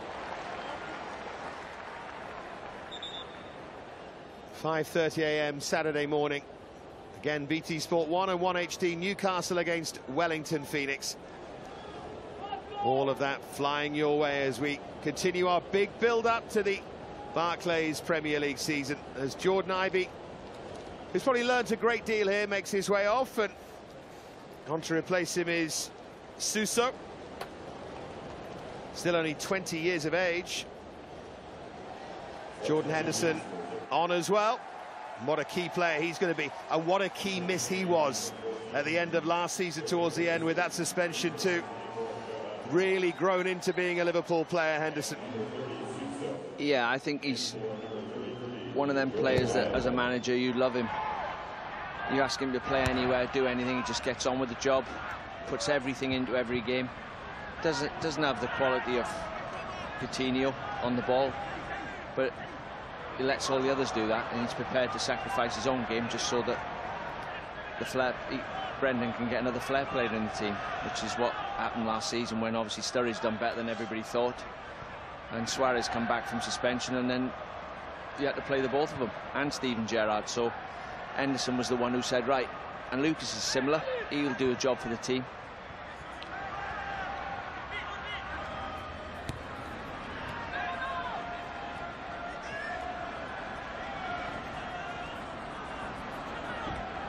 His first touch wasn't great there, Jordan Henderson. Plenty of time to put that right. Everybody forgets he's still young. He looks as if he's got a bit bigger as well, just looking at him there. He's not stopped growing yet.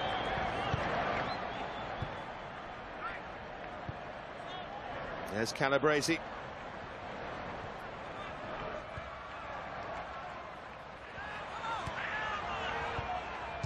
Ushan. Now Paredes.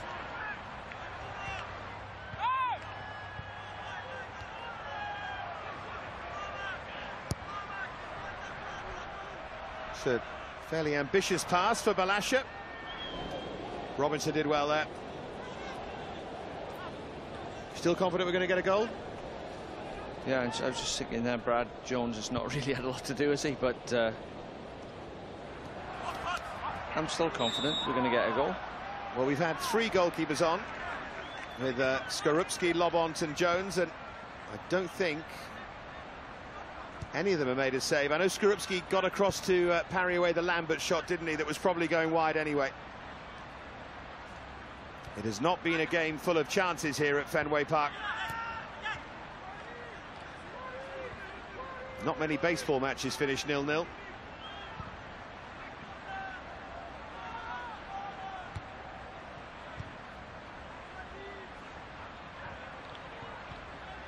Away by Robinson as we approach the final 10 minutes in Boston.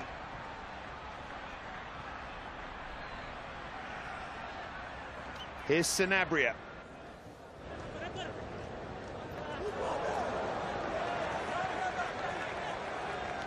Interesting player, actually, Antonio Sanabria, former Barcelona B player from Paraguay before making his way to Rome. Now Ushan. Oh, Jones under pressure, but he gets it away. Not been many mistakes. Great feet there from Balasha. Defender did just enough there to half stop the cross.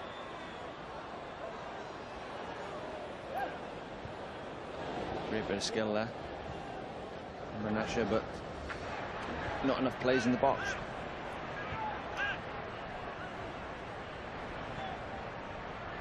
Well, there always seems to be goals when they met these two. I was going to say, you'd like to see both teams put another striker up there and come on, let's go for it. Just playing sideways football and keep ball. Well, yeah, it's meant to be a spectacle. It's been a very respectful spectacle so far.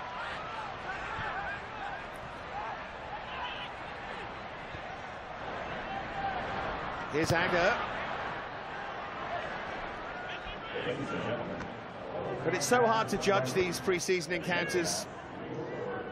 The amount of players who are missing, you can't really make a big judgment about either side on the basis of tonight. It's just a shame, really, for these fantastic supporters. They haven't had more to cheer. That would be the one issue you'd take from it so far.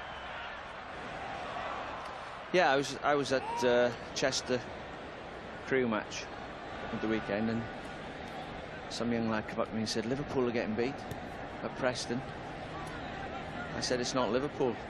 It's like 75% of the team is sitting on the bench. So, you know, you see these results pre-season and you think, oh, that was you don't know what team they put out. And how hard they've been training in between sometimes. You know, they have real hard sessions the day of the game. This morning, some of these players might have been running, and they use it as fitness exercise. They were training at Harvard, actually. It's a late challenge from Lucas. That'll be a yellow card. Interesting start to the season, isn't it, for Liverpool? If you want Brendan Rodgers under instant pressure, as we see that tackle again. It's late there on Pettinari. But they start, as I said, at home against Southampton, which comes with its dangers. But then Man City away, Spurs away, Villa home, West Ham away, then the derby. That is not an easy start, is it? Well, I don't know. Obviously, the Man City-Tottenham game's tough, but they should beat Southampton, should beat Villa, and should beat West Ham, really. If you want to finish in the top four, you've got to be expecting to win them games. With the other two draws, decent start. 3 wins, 2 draws. Sorted it out already. There was me building it up. You've got them top of the league after the first 5. It's going to be so interesting again, though, isn't it? The Premier League season. What with Van Gaal and Arsenal making big signings, and Mourinho maybe hitting his stride. An awful lot to look forward to. Well, you don't see many games like this in the Premier League. Lots of the games every week in Italy are like this. You do a lot of commentating on these games. There's lots of 0-0s, 1-0s, and they're all a bit similar to this, nullifying the opposition, spoiling the game, actually, not opening up. But in the Premier League, that's why it's so great to watch. Both teams go for it most weeks. The fans demand it. Here's Pedersen.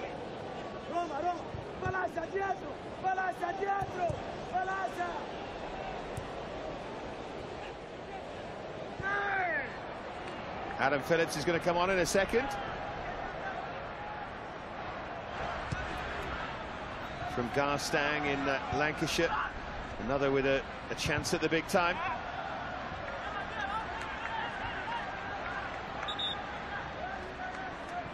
Coutinho, a player to be withdrawn here.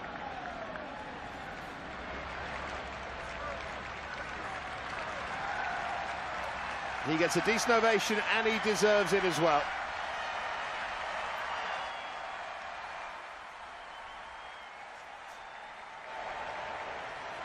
What an opportunity this is for a young man from Rainhill School, just 16 years of age.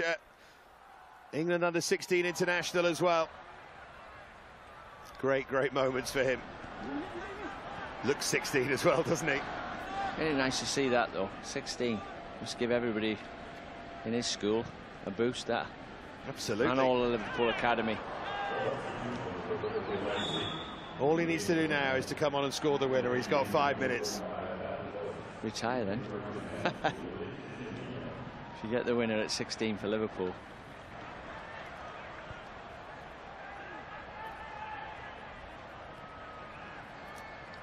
Here's Ushen.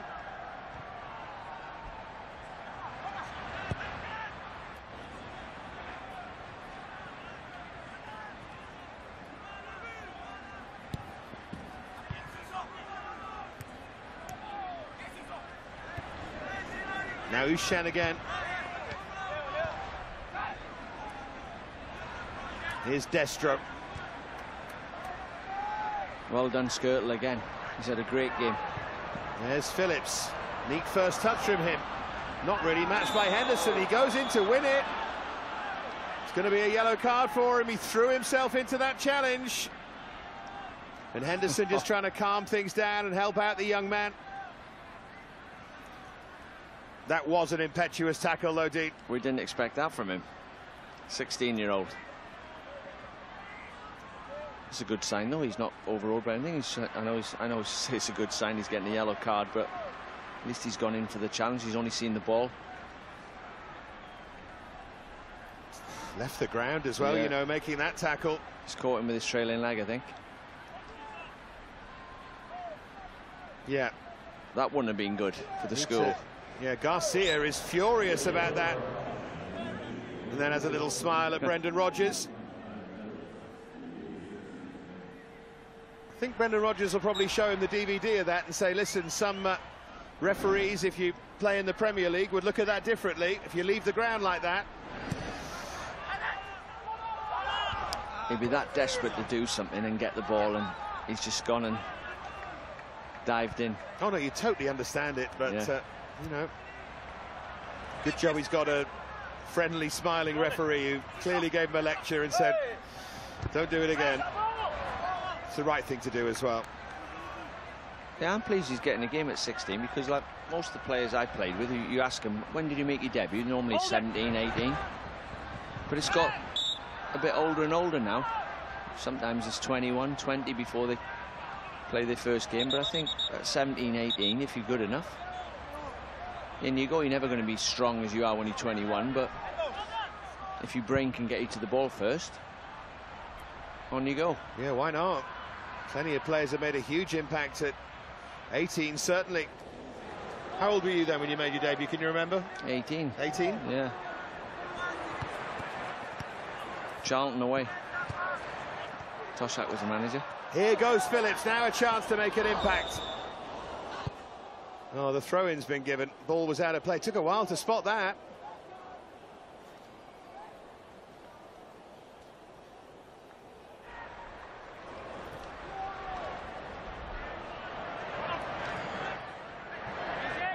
One back by Ushan. Here's Sanabria. Oh, nice swivel of the hips there from him, and he gets the shot away, and Jones had to make the save. Well done, Brad Jones. It's a great save, great run, powerful, strong. From a bad angle, but Brad Jones was still moving. And when you're moving like that, your feet are moving, sometimes you can't get back to that one, but he's done his job. He's had hardly anything to do, made a save 2 minutes ago. Yeah, particularly to get back across and low as well from Jones, even harder. He hadn't set himself, and normally keepers try and set themselves. They can push off either way. He was still moving towards his near post, which made it more difficult for him to get his right arm out, and he got a good wrist on it. Still time for a late winner. Final minute here. Little word there for Henderson and Calabresi. Be cruel for either side to lose it now.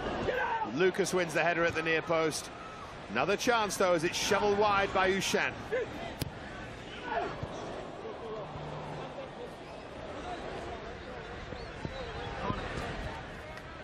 Well, they're going to have another corner here. A little bit of late pressure for Brad Jones and Liverpool to try and withstand. Pettinari to take it. Oh, and it was dangerous, and it's gone in. Borriello got the touch. I think in the end it might be an own goal, but Borriello will argue his case. Roma have scored in the last minute here. Marco Borriello, back from that lone spell in England to give Roma a win here at Fenway Park. No, well, it's bounced off Agger. It's bounced off Agger, I think. I thought he looked a bit sheepish there, Dean. Yeah, Aga's it's come off Aga. He's not even touched it. And then it's gone through Jack Robinson's legs, which got a little deflection on the way through, but I knew there was going to be a goal, but it's gone in the wrong end, unfortunately. That is just one of them things. It's not easy. He's marking properly. It's just got a little deflection. I think it was off his knee onto his hip, through Jack Robinson's legs, off the inside of Jack's heel, and that does Brad Jones on the line. Ball's deflected past him, so no time to recover. It's funny how players are different, isn't it? Do you remember Antoine Griezmann in the World Cup for France when he was being congratulated for a goal and he was waving his finger saying, no, it's an own goal, don't congratulate me. Borriello milking the moment there, despite knowing full well he hadn't touched it. I can't criticise him for that. Did you used to I used to follow the linesman, the ref, into the dressing room. I used to go in the dressing room and say, make sure you put my name in your book when you send it to the FA. I got a touch. I'm not going to ask how many goals that counted for. They all add up, don't they? Nobody wants an own goal. Well, we got the goal that you predicted. I'm not quite sure we got it how you predicted, but Roma found a way, just like they did here at Fenway Park a couple of years ago.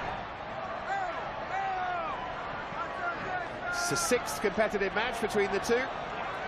I was going to say, if you look in the dictionary under a 0-0 for a football match, this game was in there. Yep. There was 0-0 written all over it, and it was something like that, a freak goal.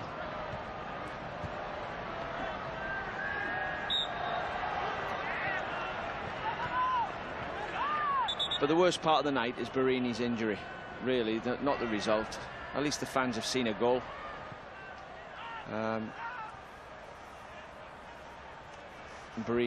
Hopefully Barini's shoulder's okay. So there is the final whistle. It looked for a long time as if we wouldn't have a goal, and in the end Rudy Garcia could smile. Roma nick a win, but they do so in pretty fortunate circumstances. The ball rebounding off Daniel Aga, rolling agonizingly past Brad Jones from a corner kick. Just one of those moments you have to put down to experience.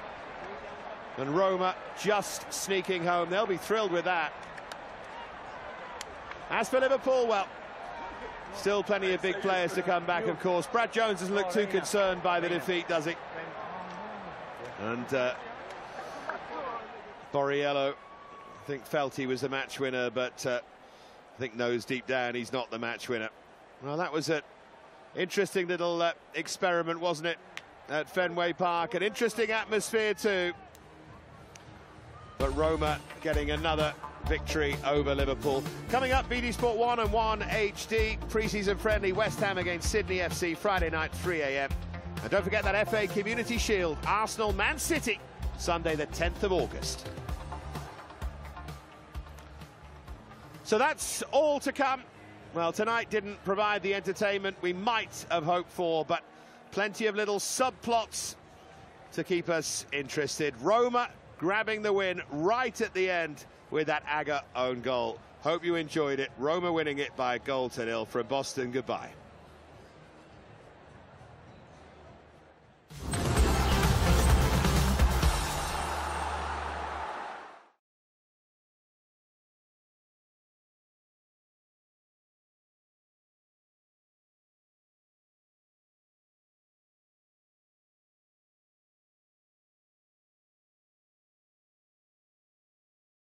Falling into that category includes Stefan El-Shaarawy.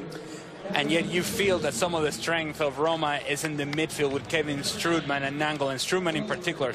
Again, another guy that if he can stay healthy, he can certainly be a dominant player. In Boston, and this, of course, is a game between two clubs owned by Bostonians, James Pallotta's Roma and John W. Henry's. He's faced by Milner. Shot from El-Shaarawy. And some first work for Alex Manninger. El-Shaarawy does well in getting inside the Klein. Nobody steps out centrally for Liverpool defense. A couple of big saves and wins the game for Liverpool, and then makes a big mistake and so on and so forth. Nangolan looking for Edin Dzeko. Well, he was just having to stretch a bit. Edin Dzeko finds himself in a really good position. Good hold-up play by Salah, and Nainggolan joins in the attack. And if you're Edin Dzeko, once you take this touch and hold on Nathaniel Clyne, this is when you have Salah. Dzeko. And Dzeko does well. It's a corner, which indicates a touch on the way, but Dzeko turned nicely. There's no question that Edin Dzeko, for a big guy, he can certainly play well with his feet, strong on the cut, generates some space, tries to find that far post. I don't love not only to those of us on the outside, but to themselves. Mane. Sturridge, nicely taken, but no finish. Tried to get some elevation.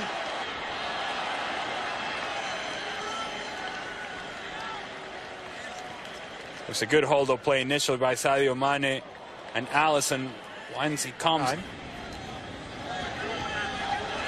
Milner. Now, was that handball?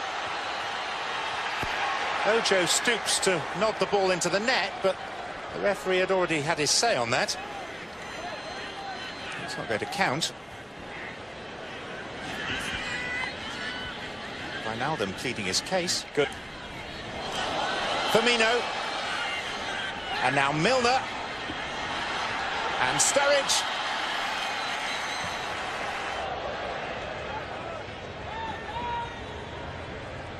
El Shaarawy. Great run.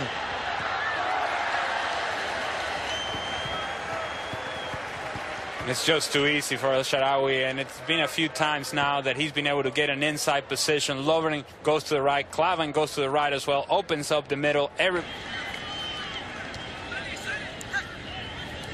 Firmino.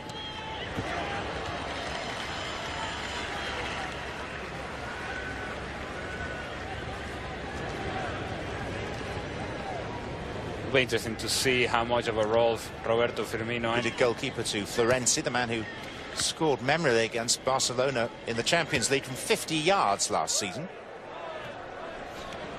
Here's Dzeko. And Dzeko gets the shot away and scores. Given too much space and too much opportunity. And guided wide of a veteran goalkeeper.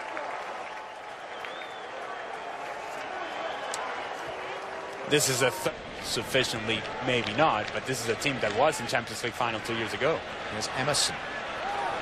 And Salah. Mane. Chan.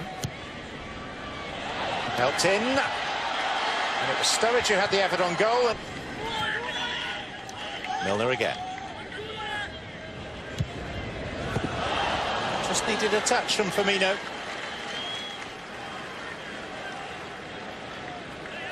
That was optional defending on the flank. Florenzi backs up, backs up, backs up. There's no help coming out of midfield. Salah with some disguised for Milner. And paddled behind by the goalkeeper, Allen. First of 2 additional minutes. Milner. High and hanging. It was Lovren's header. And it's turned in by Shea Ojo.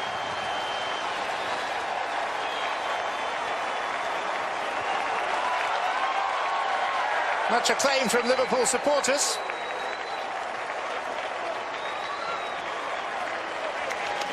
But again, big question marks about the defending. Paredes. That was Nainggolan who was perilously close to getting the telling touch. So what was the message from Jordan Henderson? Keep the line, right? Well, everybody drops. Everybody drops from Liverpool. Coutinho. Lallana. Moreno once again. Lallana. Important piece of defending.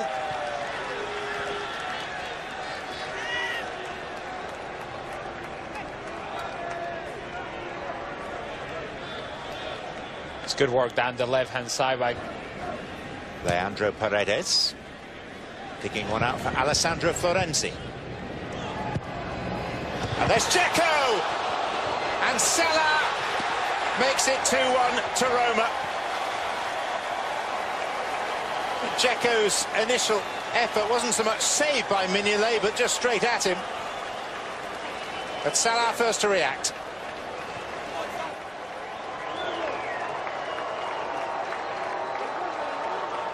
It's good work by Florenzi on the left-hand side.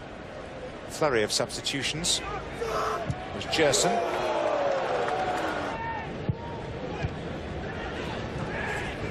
Gerson. Leandro Paredes.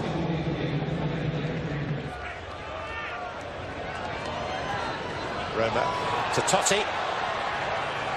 And Totti tried to turn and the shot came in and was well saved, and then a miss by Juan Iturbe. Totti asking the referee to look at the replay, claiming for a penalty. I don't think there is one there. Good reaction saved by Mignolet. Delivery towards Ings. And Alisson excels himself the past year. It's always difficult with this in-swinging crosses, any sort of touch. Roma, they'll be encouraged by some of the work That's Coutinho having a go. They were able to do offensively. The hold-up play by Dzeko, and then, in particular, the movement off the ball by Stefan El Shaarawy coming off the line. So, for the third time in a row, when they've met in a pre-season friendly, Roma have got the better of Liverpool.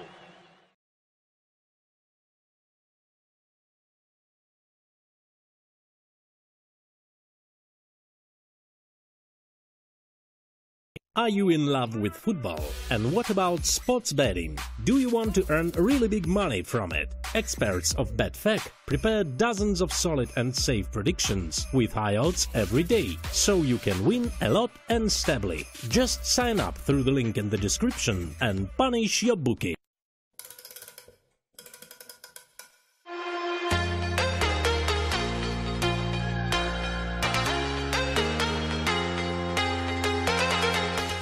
Up front for Bayern Munich, somebody we always love seeing, certainly as a striker. Robbie, you love to watch it, a proper out centre forward. I think both teams have gone strong. I think there's a few missing for Bayern, obviously with the Confeds Cup, but this is a stronger team goal. But Lewandowski's brilliant. You know, his goals, over certainly the last couple of years, has been tremendous. You know, he's up there with Messi and Ronaldo in terms of goals scored. So. Yeah, you'd expect that with Bayern, who win everything. To start the new season, but certainly in terms of the attacking lineup, that's mouth-watering stuff from them. Yeah, look, there is. We said before, this is a strong. You know, Moreno probably not first choice. Trent Alexander-Arnold's probably not first choice, but the first choice at the minute because of injuries. So you know, it's up to them to have a big game. Give Jurgen Klopp a bit of an headache, but you know, Incy was saying before, you know, the front four, you know, they're as good as anyone.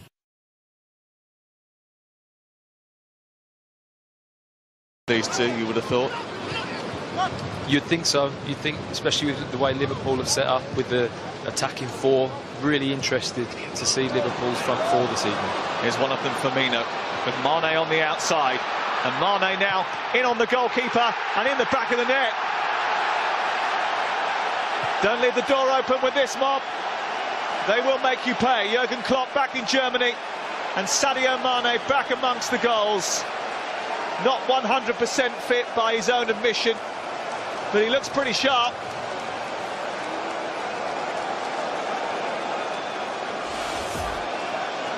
Some sloppy play here from Bayern, but very uncharacteristically, but great pressure on the ball. And I have to say, Mane to identify the turnover there and get the run. It's a great run, great pass, and a lovely finish with his left foot into the far corner. When you play that many attacking players in your team, when you have a turnover in the middle of the pitch, it's so difficult to defend against, and Liverpool proved that with this lovely flowing goal. Just like the weather, he can be lightning, and if he's running at you, goal scorer Mane.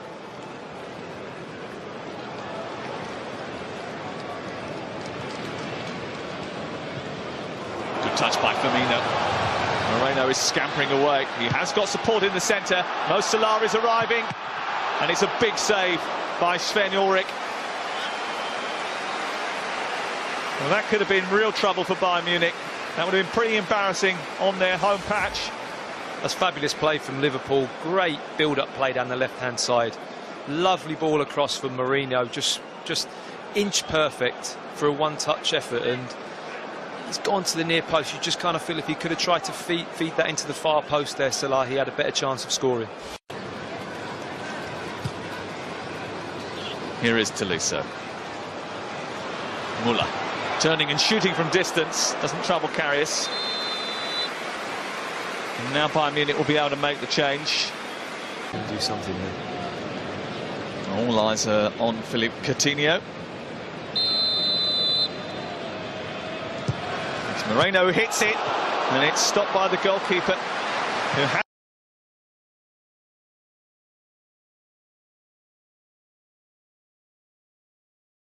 doesn't trouble Karius.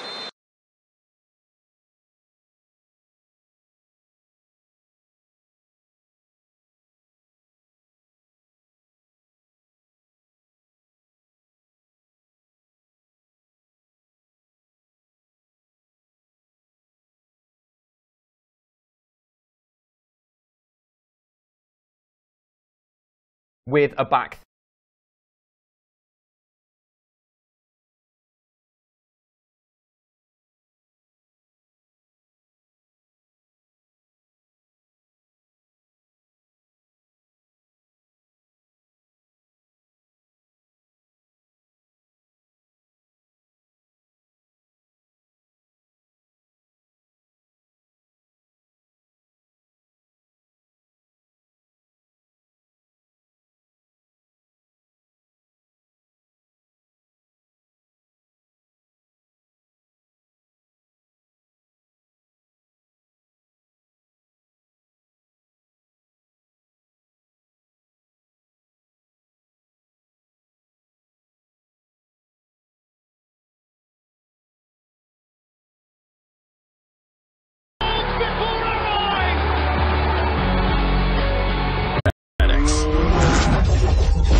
designed to give you complete protection for top engine performance. Pennzoil Synthetics. Make the switch.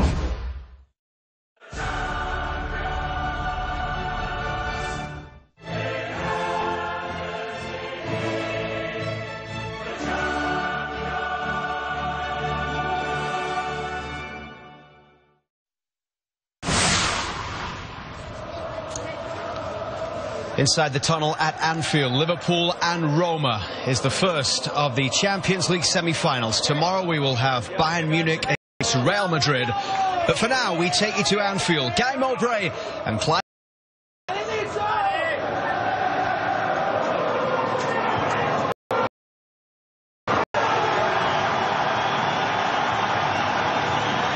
Songs just for the for the last time at Anfield this season.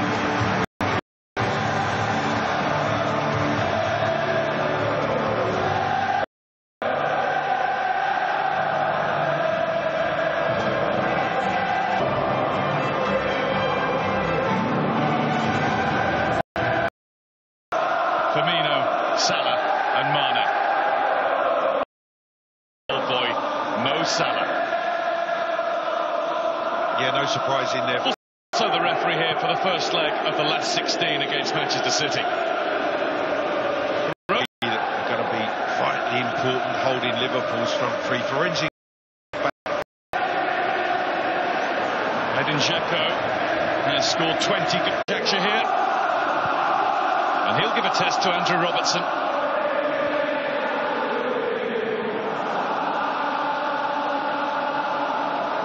Liverpool second in the Premier League, Roma third in Serie A.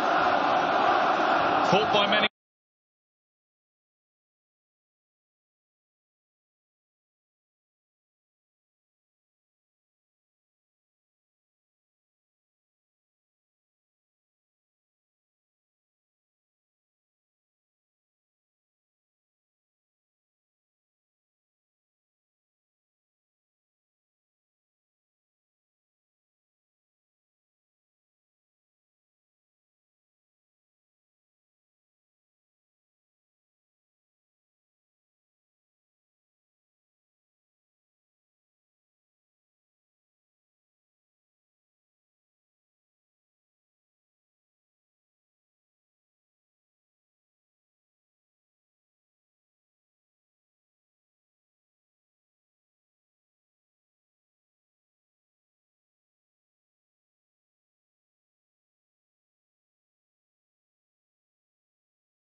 Losing Oxlade-Chamberlain after 15 minutes is a severe blow. I think, I hate saying it, but I think he might have cracked his shin. Here's Kolarov on the left, breaking into the box. Dangerous cross away by Lovren. Liverpool have got to regroup with 10 men at the moment. Oxlade-Chamberlain down below us in front of the lower Kenny Dalglish stand, still getting treatment. Dangerous ball into the box. Alexander-Arnold with a poor header. Maybe not great communication from Karius there. Under no pressure, cleared it, but Salah, helping back defensively, did well. And Alexander-Arnold will boot the ball forward into the Roma half now. 0-0, 16 minutes gone, but a change coming up soon. And such a real shame, Alex Oxlade-Chamberlain. It totally innocuous, folks, as well. He stretched, he made a sliding tackle down below, but Aldo called it straight away. You knew straight away with the reaction of Oxlade-Chamberlain and some of his teammates that there was a problem. Roma play on the right wing. Florenzi, edge of the area. Dzeko with a little touch. Flag stays down, and Dejan Lovren has to get there and concede a corner. So maybe now Liverpool will get Gini Wijnaldum back on the field as the replacement for the injured Oxlade-Chamberlain. And indeed a stretcher has been called, Aldo, but the stretcher has to make its way from the dugout side all the way round to this near side. That could be the end of Oxlade-Chamberlain's season, I'm afraid. What a season he's had for us as well. Brilliant form. He's been doing really well, and that's gut-wrenching. Gut-wrenching. He's trying to walk on it. He knows, the poor lad. He's in absolute agony. And it's another injury in midfield with Emre Can out injured as well at the moment, isn't it? And Lallana. Corner from the right by Roma. Good header away by Van Dijk to get it clear. Back to Kolarov. Hits it! Great save by Karius onto the woodwork. And the rebound is picked up by Mane. And Milner clears it. My word, Karius got a vital hand on that. Kolarov, as we know from his City days, can hit them from distance with that left peg, and he caught hold of that all right. And Karius deflecting it onto the bar. That's a let-off. Yeah. So 0-0 it remains. It's a hell of a shot, but it was straight. Do you know, I think Karius was a little bit lucky, Unbelievable effort. It's straight at him, He nearly went through his hands. We'll see again from our replay monitor. He hits this with his left foot. And he's got a left foot like a bullet. Let's have a look at this. Hits it. It's going in there. It's going into the top corner. The goalie's lucky. Jumps. The goalie's and lucky. He palms it onto the crossbar. He's a bit fortunate. He should have got two hands on it. He's got fingertips where he should have got two hands to it. And it's ricocheted. It nearly went through him. He's lucky to keep it there. So Karius with the save, but as Aldo said, maybe a touch lucky about that as well. Mane with a flick on at the other end. 0-0. Well, you have to say at the moment we've done all right early on, but Roma's tactics are stifling us somewhat, and they're looking dangerous getting forward, you have to say. Wijnaldum out wide to Alexander-Arnold on the near side. 0-0 it remains with 19 minutes gone. Alexander-Arnold, great ball over the top. Milner's in behind them here on the right. Milner, low cross into the penalty area, half cleared on the deck by Manolas, and Milner wins it back.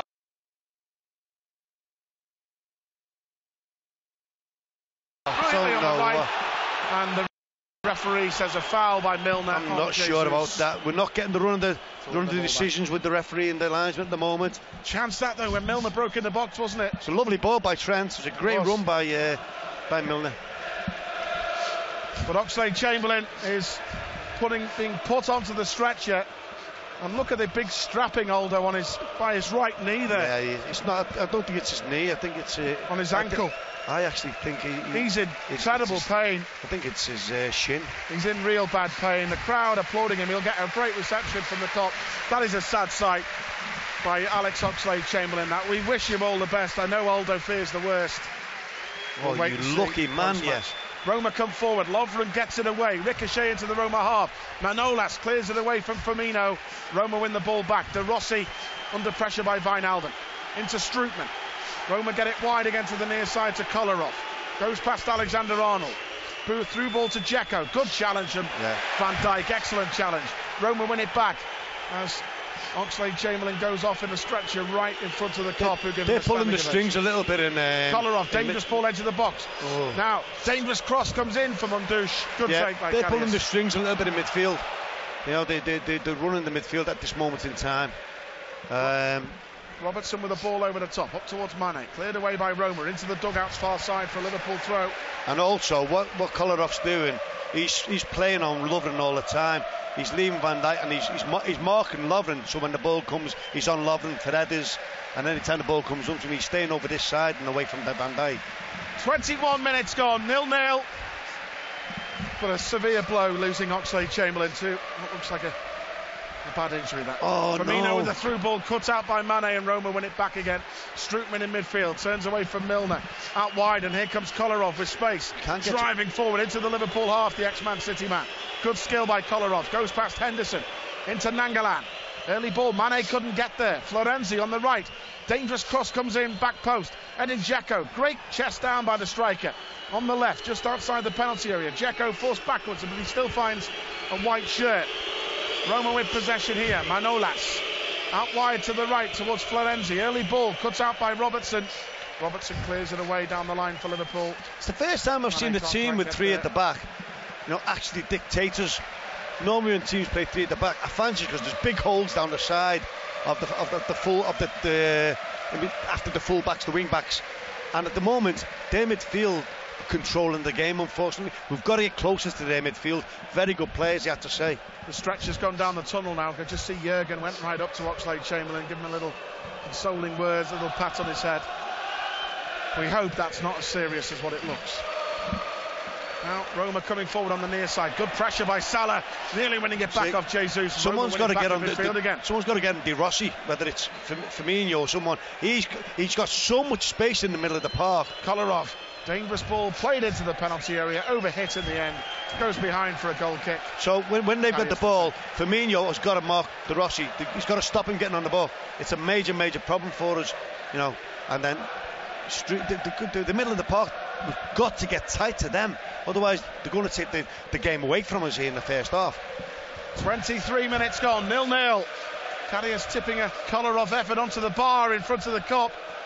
Firmino having that early chance at Liverpool when Salah played him in after 5 minutes, but he couldn't finish from an acute angle. And Robertson halfway inside Roma territory, on the far side, the left, with a throw for Liverpool. Milner comes short, and it goes towards Milner down the line, cut out well in the end by Fazio. They're a very well organised side, aren't they? They are, yeah. Eusebio Di Francesco, the head coach of Roma. Henderson out wide to Alexander-Arnold on the near side. Controls the ball, young Trent, deep in the Roma half. He goes out wide, long ball on the overlap, picks out Robertson on the overlap, gets there before Shenkundush. It's better. Milner gets it back from Mane. Milner again, out wide to Robertson. Deep in the Roma half. Milner back to Virgil van Dijk, deep in his own half. Crosses back line to Dejan Lovren. Driving Liverpool forward. Lovren out wide to the far side. Now Milner. Oh, good run by Firmino. But Milner just slowed the play down a little bit there. Back to Lovren again. Feeds it back to Van Dijk. Early ball through the middle. Salah's there. Can he control it? He's spinning away from Jesus in the box. Salah's done brilliantly. Great strength on the right. Salah just outside the box. Back to Alexander-Arnold. Takes a touch. Cross comes in. Cleared away by Roma. Good clearance. And Roma can break on the halfway line now. Shenkundush, great tackle by Henderson on the young Turkish player. And Van Dijk wins it back. Great tackle on our skipper. Big roar from the Kop. 24 gone, 0-0. Milner into Mane. Central. Twisting and turning in the Roma half. Wijnaldum. Poor pass. Straight to Edin Dzeko. Good tackle by Henderson. Superb, but Dzeko battling well. Henderson wins it back. Feeding Salah, who breaks away in the penalty area. Salah, right edge of the box. Salah went for an early cross. Blocked by Jesus. No handball. That's what the crowd were saying to the referee. He said no. Alexander-Arnold back to Henderson on the right. Henderson switched to the right to Salah again. Still Salah. Roma have got everyone back here basically. Alexander-Arnold get ball in towards Mane. Good take by Alisson in the front of the Anfield Road. It was a good ball. He just had too much to do, didn't he, Mane? Long ball through the middle. Important header that by Lovren. If he didn't make that, and Nangalan was closing in behind him. Van Dijk plays it early to Milner. Milner through the middle. Firmino with a flick on. Will it break back for Mane? Mane's been fouled there by Juan Jesus, who came across from left fullback, and he's going to get a yellow card, the Brazilian. Well, now he's on a yellow. They've got to get the ball into Salah all the time. He's got a yellow. And it was a poor foul, actually. Poor challenge. Mane had done well, really good touch, got him behind, run onto the back four. And he's awful. That's an awful challenge, that. Cynical, that, wasn't it? As cynical as it gets. Yeah. That's I tell you what, that's a leg breaker. It was like a Gentile challenge. It was, yeah. Remember him, the Italian hatchet man, years ago, in the Italy World Cup teams. 26 gone, 0-0. Free kick, Salah and Milner over it. It's a long way from goal, this all, though, isn't it? I think it's a bit too far for me. Over 30 yards, this one, isn't it? Yeah, it's got to be. Though. It's got to be special. Central, Salah runs over it. Milner clips it towards the back post. Lovren's up there, half cleared away. Firmino controls it in the box. Early cross, cleared away by Roma. Alexander-Arnold wins it back. Now Henderson in midfield, deep in the Roma half. To Robertson at left back. Leans back. Deep cross to the back post. Lovren stays forward, headed away by Nangolan. Van Dijk stays forward. Good pressure by the Dutchman. Firmino on the right wing on the ball at the moment. Still Firmino. Waits for Alexander-Arnold. Into Salah in the penalty area. Salah spins. Back to Firmino. Right edge of the box. Firmino's cross. Straight into the arms of the goalkeeper. Straight to the keeper. It's good pressure from Liverpool. I've had the chance to put a few good balls into the box, but found the keeper on 4 occasions. Roma come forward again. They've sold out their entire allocation too. They were in good voice early doors as well, the Roma fans. What? They were in early, and the throw goes Roma's way on the far side. Come off the back, didn't it? I thought he'd come off the Roma's like it, didn't his back. Yeah. Throw into Roma, halfway inside Liverpool territory, in front of the lower main stand, which Alessandro Florenzi will take for Roma.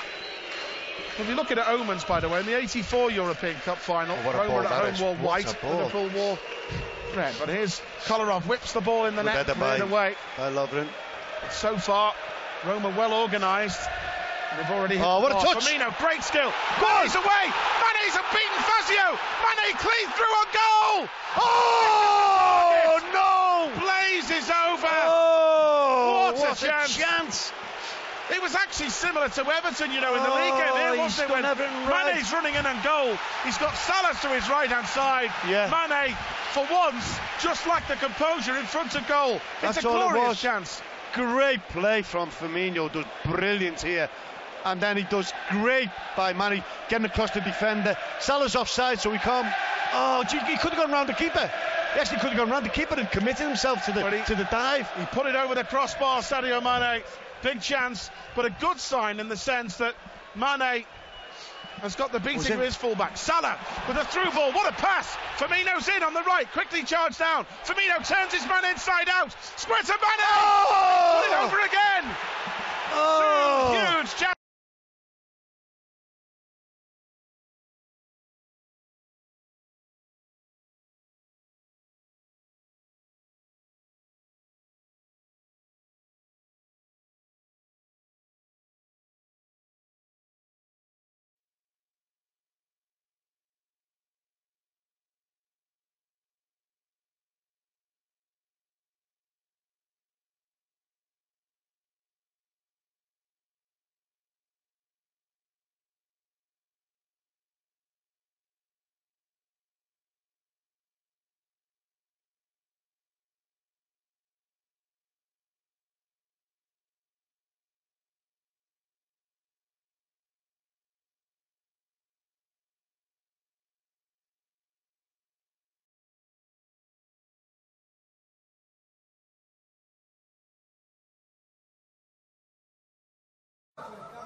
Добре.